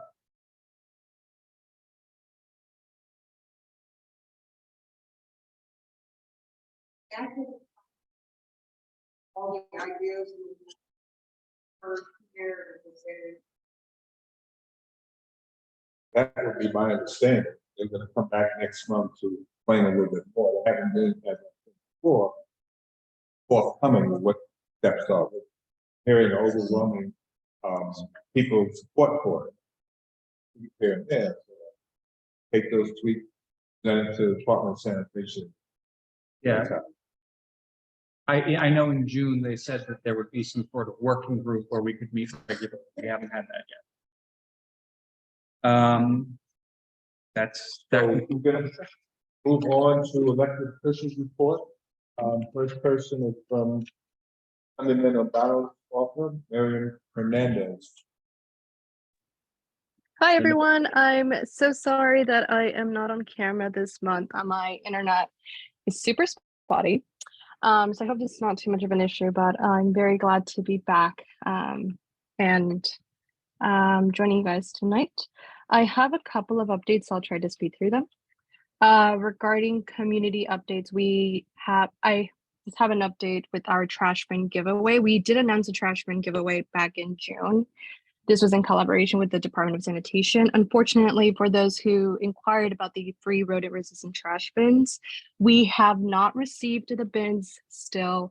There is a delay in the delivery, so we are very sorry, but as soon as we receive those bins, we will distribute to the people who signed up first, as it was a first come, first serve basis, but we really apologize. We're still holding on to the hope that we will receive them very soon. The other thing is we have a shredding event scheduled for Saturday, October 28th from 11 a.m. to 2 p.m. And that's going to be at 584 Columbus Avenue. It's going to be across from the Goddard Riverside. We set the date today, so we don't have a flyer, but as soon as we do, I'll send it over to CB9 to share and disperse with the network. But I just wanted to give you guys a heads up so that you guys have some time to prepare for that if you want to join us for that event. What's the cross street? I asked her, what's the cross street? That's a really good question. Can I add that to the group, to the chat as soon as I find out? Oh, okay. It's between Columbus and I think that's Amsterdam. Columbus and Amsterdam. On what street? That is between 88th and 89th Street. Okay. I'm sorry, I couldn't hear you. Did you say something else? Nope, No, we go got it. ahead. Thank you. Oh, okay, awesome. Okay, and I have another update for the regarding community. This is about the elevator installation project at 125th Street. So at our last meeting, we did end with the sort of intention of reconvening over the summer. Unfortunately, due to a couple of reasons, that wasn't possible, but it does look like we're on track to reconvene in October. So for all of the parties that are already involved, I will keep you all updated on when our next elevator lobby meeting will be. But we are still working on that. We have not forgotten, and we are still very much eager to see that happen. I have a few legislative updates as well. We are working on a few bills that we want to make sure everyone is aware of. The first one is Bill A4379, which creates the Office of the Correctional Ombudsperson, which of course is will hopefully achieve transparency, fairness, impartiality, and accountability in the New York State correctional facilities.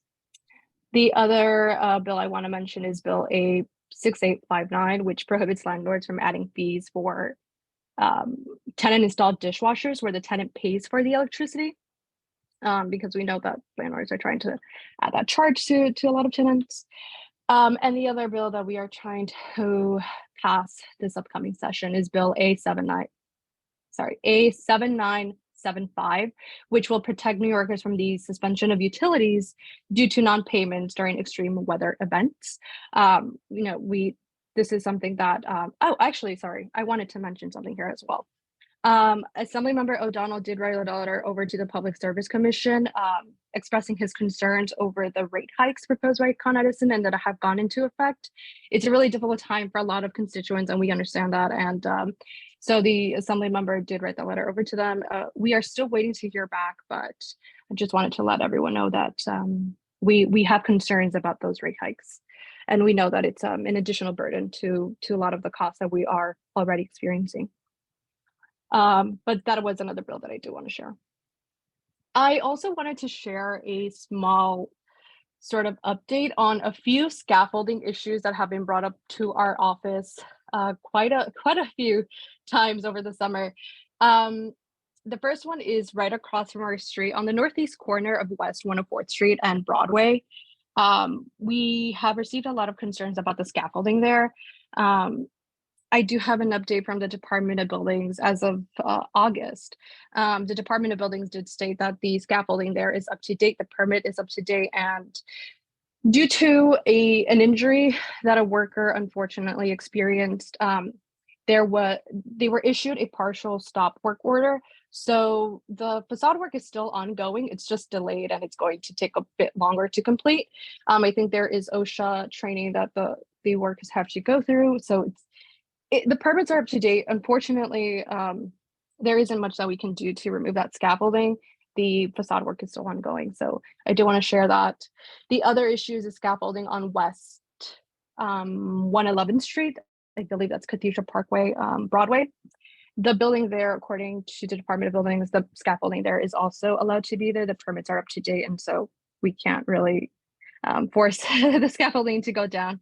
Of course, the repairs need to be completed in order to make sure that the facade is safe for the public. One last thing, the trash. It's an ongoing issue.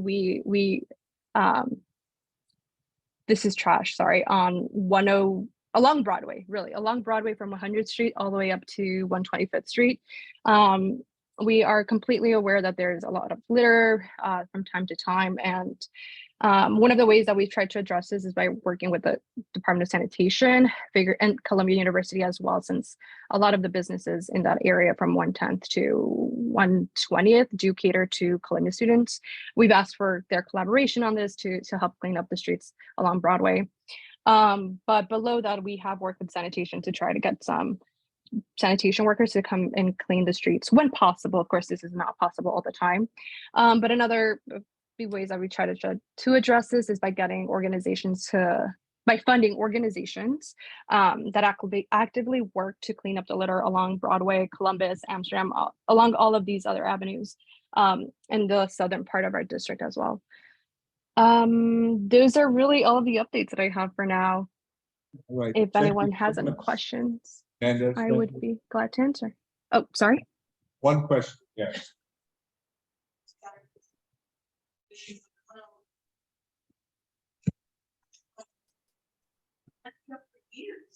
If question- someone's asking a question, Yeah, I can't hear. I got it. The question is, how long are property owners allowed to keep scaffolding up? Because that one's been up for years on 111. Which one? Oh, 111th. Yeah. That's a really good question. I asked the Department of Buildings. That was one of the concerns that I shared with them, because there isn't anything to point to as to why the building would still have scaffolding up for many years. Unlike 104th Street, there was a worker that was injured. The Department of Buildings did not give me a definitive answer, unfortunately, so I can't really tell you how long. The only thing that I can definitely look into it a bit more and figure out the timeline, but Department of the Buildings just mentioned that the permits are up to date and they have not completed the work. But I know that's not something you want to hear, so I will definitely continue to look into that and figure out how we can get that work Mr. completed there. Mendez, if you follow up with our office with any other information, please speak to our district manager and let her know. And thank you for your time. Excuse me, this is Amir speaking virtually. May I be recognized for a quick question for Miriam? Sir, one Okay. question, just we were a little short today, so our time is a little short. As a reminder, we have to leave the space after 9. 9 o'clock will happen, so we have to go at 9 o'clock. At 9. So, Assemblyman Al Taylor's office, Zoya. And just like I said, keep in mind, we have a short time frame this evening. We Yeah. devoted more time to the bins, which definitely, thank you. Hello, everyone. My name is Zoya Boss. I'm here on behalf of Assemblyman Al Taylor's office. Not too many updates on our end, except for that in the month of October, specifically on October 11th and October 17th, the Assembly member will be holding our listening tours, which is the opportunity for constituents to go out and voice their concerns with regards to the community. We presently do not have flyers yet, but we will send them out through the board to ensure that they are distributed correctly. The first will be happening on October 11th around 146th Street, specifically 108th West 146th Street. And the second listening tour will be happening on 155th Street at the Church of the Intercession. And both of these will be held from 6:30 to 8:30. So we will be sending out information on that shortly, hopefully within the next week and a week and a half. That is all for the moment. Thank you. Thank you, Zoya, appreciate it. Next up, Jocelyn Manaya from District Attorney's Office. Yes, good evening, everyone. Yes. Like the good chair said, Jocelyn Manaya from the Manhattan District Attorney's Office. I'm the director of the DA's Washington Heights office, and I bring you greetings from your DA. I just really quickly want to mention, as we fast approach October is Domestic Violence Awareness Month. So there will be quite a few efforts throughout the city, throughout the borough, to raise awareness on the issue of domestic violence. This coming Tuesday, there will be the 26th annual Brides March. I hope that all or many of you have heard of the Brides March. Basically, it's a march that started after the murder of Gladys Ricard on her wedding day. In her wedding dress, she was shot and killed by her former partner while her groom was waiting for her at the church.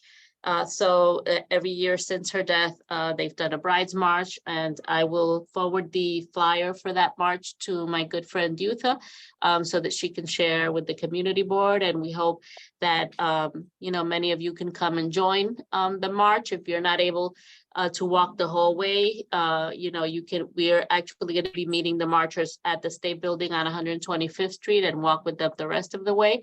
Or you can participate and attend the resource fair that will take place at the plaza of the State Office Building.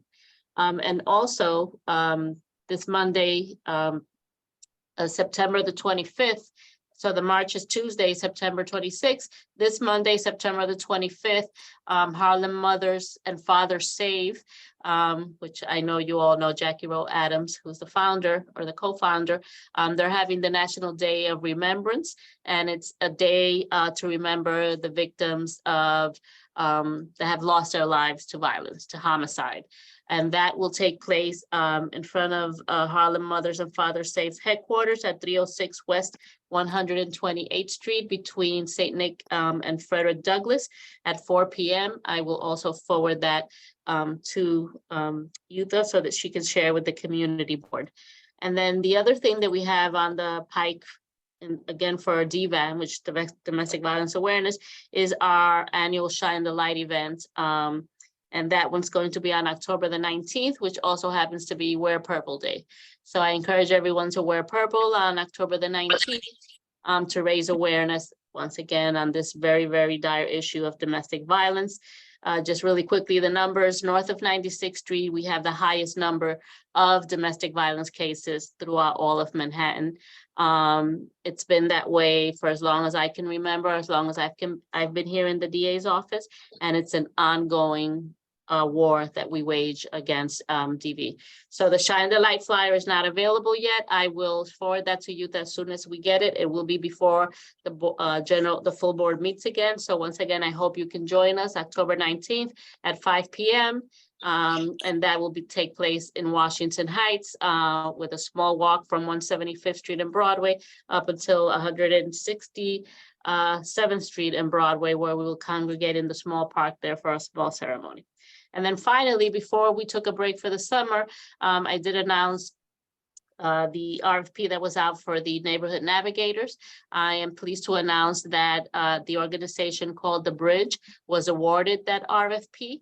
I'm excited for the work that they are going to be doing. They're currently getting it off the ground, so to speak, and starting to hire the navigators. What I really am impressed about the bridge is that it is founded by former long-term residents of a psychiatric hospital. So most of the people that they employ are people that know exactly what it is to be unhoused, to have substance abuse issues, or to have mental health issues. So they are really peer specialists with lived experience who are going to be tasked with building trust and engaging individuals who are unhoused and do not engage with service providers. Working with community groups and law enforcement, they're going to be able to identify those that need help, because we all know we cannot, jail our way through some of the issues that we have. There's some people out there that are committing crimes or that, are out on the street, and what they need is help. So the idea is, let's connect people to help so that they can, get off the street, certainly, but also address their core needs.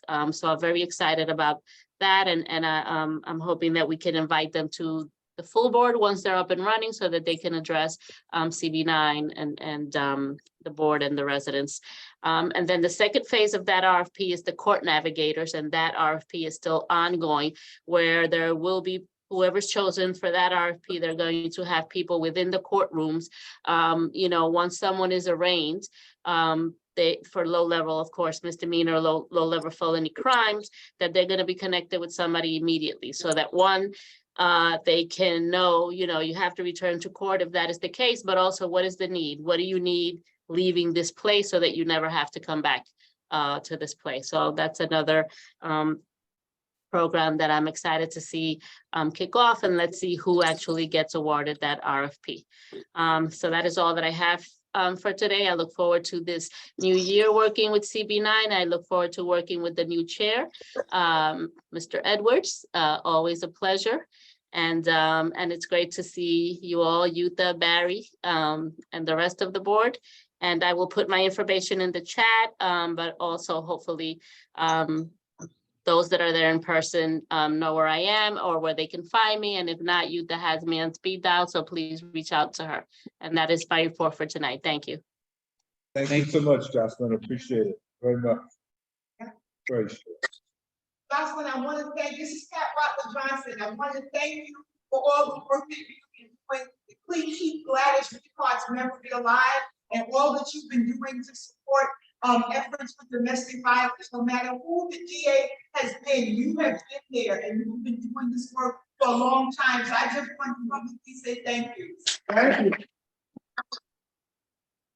You're very welcome, my dear.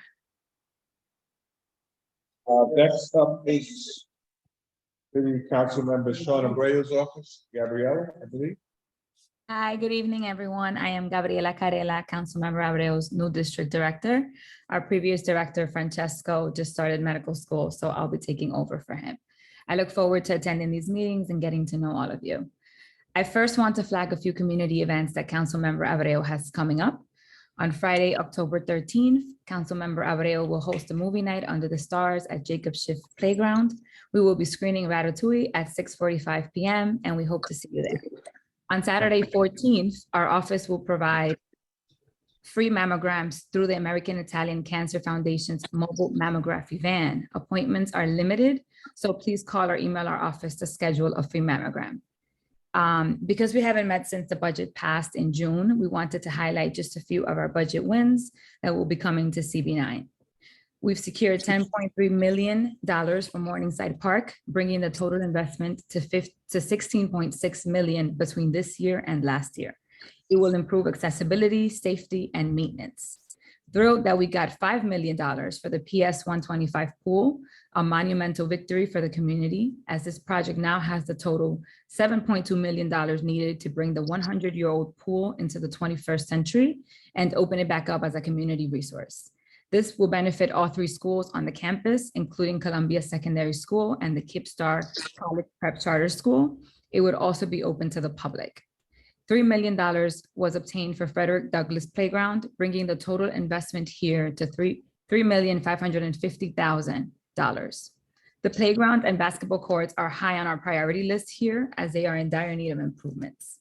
For the rest of the big ticket items, $650,000 was secured to upgrade and renovate basketball courts at Nitro Grant houses and $559,000 to support ongoing renovations to the Hamilton Grange Library. Lastly, for a few legislative items.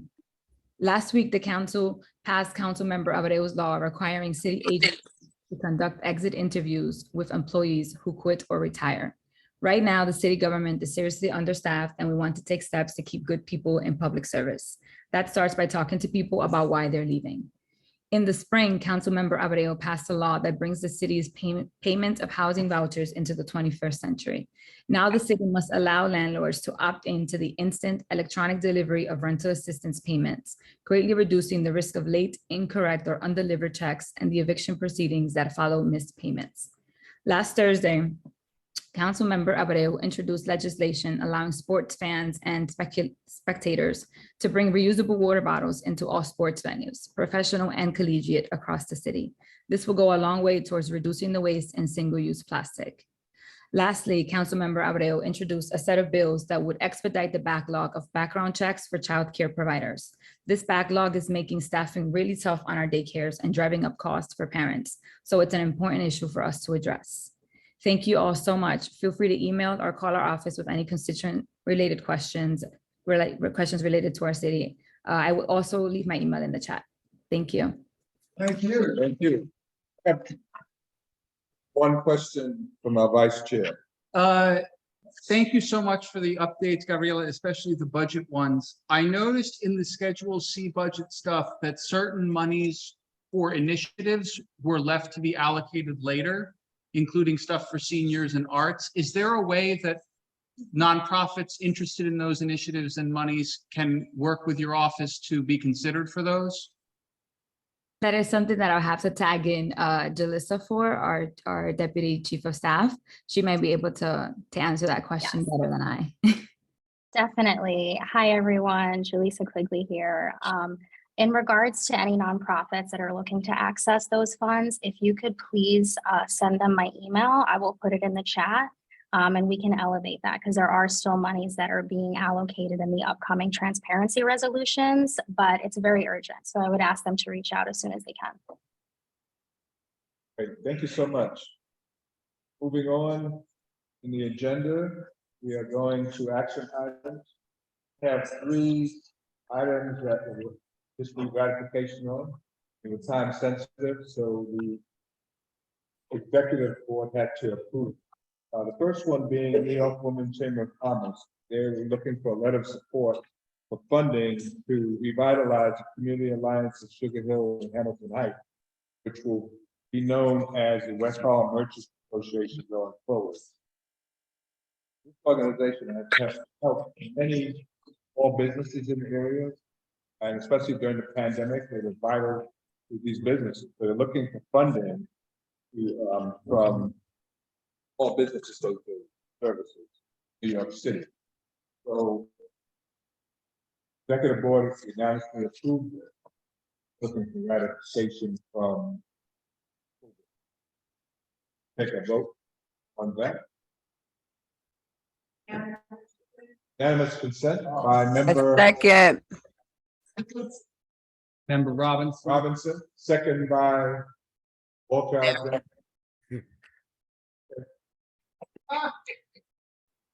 Next item. Anyone opposed? Any extension? I am. I'm entitled. Thank you. That's Quita Henry. Next item. Proposed demolition at 1727 Amsterdam Avenue, Gary.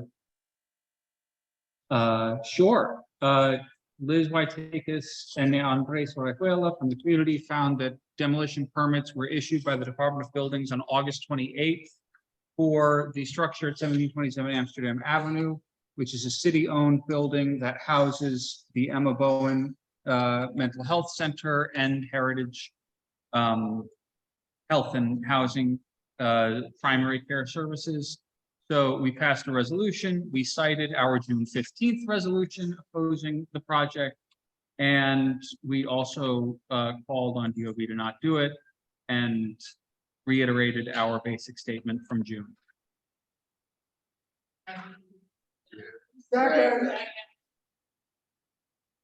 Member Robinson again, second by John Boston Green. Yes, sir. Say again.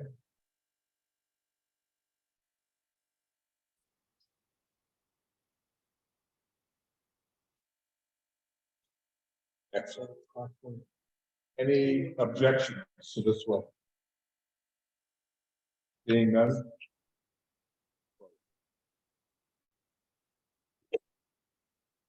Demolition at. No, it's demolition 635-639 West 140. Gary. Please. Well, this is Yes. a resolution. Reaffirm, earlier. Yeah, just so the mic. Right, and people on Zoom can pick it up. Yeah, this is what Michael was. This is a resolution to reaffirm for, earlier resolution from the community board to, support the West Harlem Historic District that include the, demolition permits that have been, pulled for 3 buildings on. So those buildings have not been torn down yet. I know Michael Henry Adams felt very passionately about historic preservation and preservation too. But there has been no upzoning of that cost yet. So right now it still exists, and what is really just saying to the Landmark Preservation Commission again, we really want.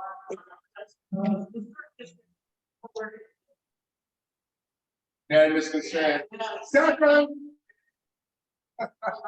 Question. All right, roll. Here's my roll. Well,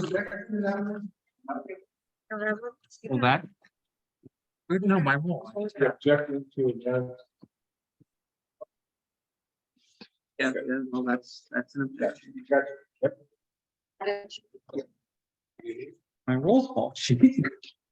Oh, here it is. I got it. Want me to call? April Adams, how do you vote? Joyce Arume. Joyce, you're on the Zoom. Yes, say yes.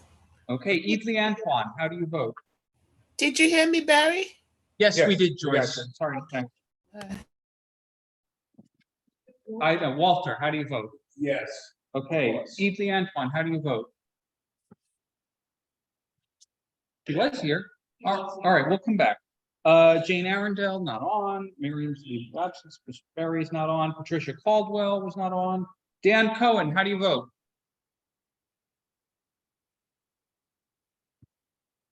Dan. All right, unmute. Juan Colmenares, how do you vote? Carlton Davis, how do you vote? Sharon Dela Cruz, how do you vote? On Zoom. Yeah, she's on Zoom. Oh, she's unmuting now. Oh, unmute. Sharon, you're muted. Yes, sorry. Great. Ms. Dunn was not here last time I called. Elizabeth Eastman was not here. Victor, how do you vote? Yes. Lydia, how do you vote? Yes. Daria, how do you vote? Yes. Monique, how do you vote? Yes. Laquita, how do you vote? Michael Iglesias, how do you vote? Heather Jason, how do you vote? Derek Johnson was not here last. Pat, how do you vote? Yes. Tiago, how do you vote? Excuse Tina, how do you vote? John Martin, how do you vote? Yes. Deirdre, how do you vote? Yes. Ilana, how do you vote? Yes. All right, Ken is on leave of absence. Clotilde, how do you vote? Same. Reverend Morgan Thomas, how do you vote? Yes. Dean Mortensen's excused. Juanitos Ovalle, how do you vote? Juanitos? She left. Oh, Where is she left? okay. Solomon, how do you vote? Yes. Carolina, how do you, oh, Carolina wasn't here yet. Patricia, how do you vote? Yes. Annette, how do you vote? Amir, how do you vote? Yes. Clayton, how do you vote? Carolyn, how do you vote? Thank you. Hugo, how do you vote? He was right here. Hugo? No, he was just right here. All right, Edwin, how do you vote? Yes, Barry, Tiffany Khan, she's in the general session and she's trying to join as an attendee. Her computer logged her off and she's on her Okay, cell phone. but she's not a member anyway. I just need to finish. Oh, the vote. sorry. Liz, how do you vote? Francina, how do you vote? Barry votes yes. Shanika, how do you vote? All right, and Lisa, how do you vote? 1, 2, 3, 4, 5, 6, 7, 8, 9, 10, 11, 12, 13, 14, 15, 16, 17, 18, 19, 20, 21, 22, 23, 24, 25, 26, 27, 28, 29, 30. 31 yeses, 1 abstention, 1 no, I believe. Harry, Dan Cohen here, votes yes. 32 yeses, 1 abstention, 1 no. Okey doke. Okay, moving along quickly. Next item on the agenda is resolution, New York City Municipal Retirees. The bill in the council, Bill 1099.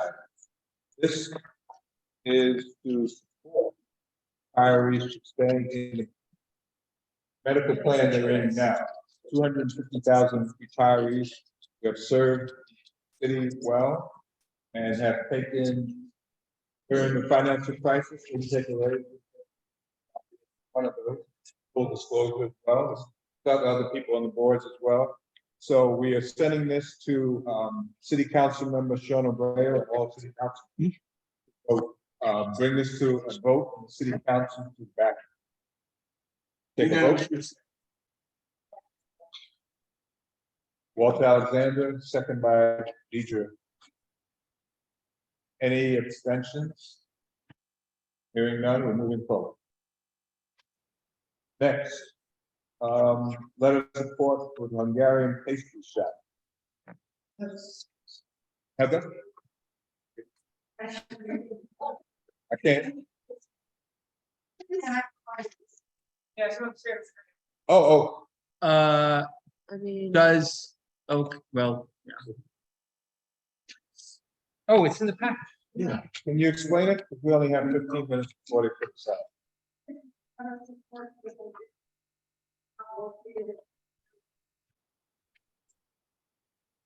Right.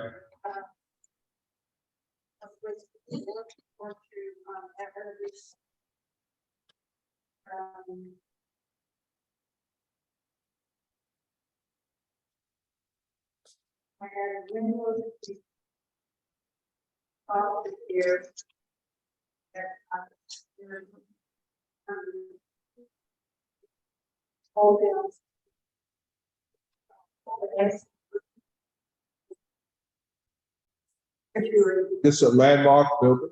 Yes, it's a landmark. So the renovations meet standards of landmarks. Yes, with the exception of an applicant wants to cover the roads, the road down the, that is not moving fast. Okay. So They're not agreeing. It does, there also is. The road down beach also. But Okay. they're not, because of the configuration of their facility, it doesn't allow them. Hopefully then. all right, we will take a vote.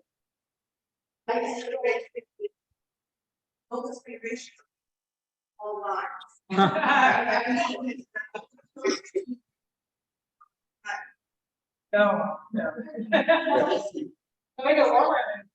Move for unanimous consent.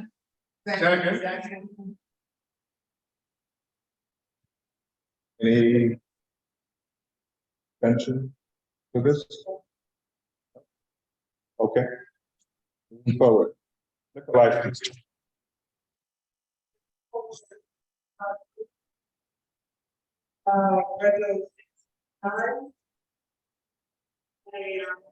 Yeah. All the liquor licenses. You not consent? Second. Okay. Right, 6 through 9, and then we'll do 10, 12 after, so. Any objections through unanimous consent? So that's going 6 through 9. Get a second? We have one abstention. Which does not impact unanimous. Heather. So we Noted, have Heather. Heather's abstaining, and it's 6 through 9. All right, so that passes? Yes. Moving forward to renewals. That's items 10 through 12.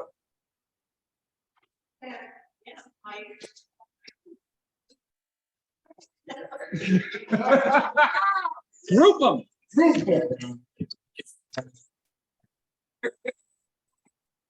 I move for unanimous consent on items 10 through 12 as proposed by Lydia Garrison. Can you sign your voting sheet and put your name at the top, please? Heather abstains from. Any old business? Any old business? Any new business? What would you, what, Walter? Necessarily proper, issue, maybe for like, issues to senior action, emotion, and I'm not sure how we go about that.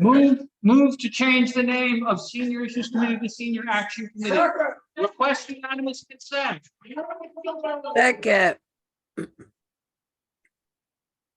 Irene Zola, sorry, really, like, what's the date, this past August 28th, this, how helpful she was to the senior action committee on the ongoing basis. I have one item of new business. It's very brief. The business? As Yutha mentioned, we will be having our public hearing on the district needs and the budget priorities on October 17th.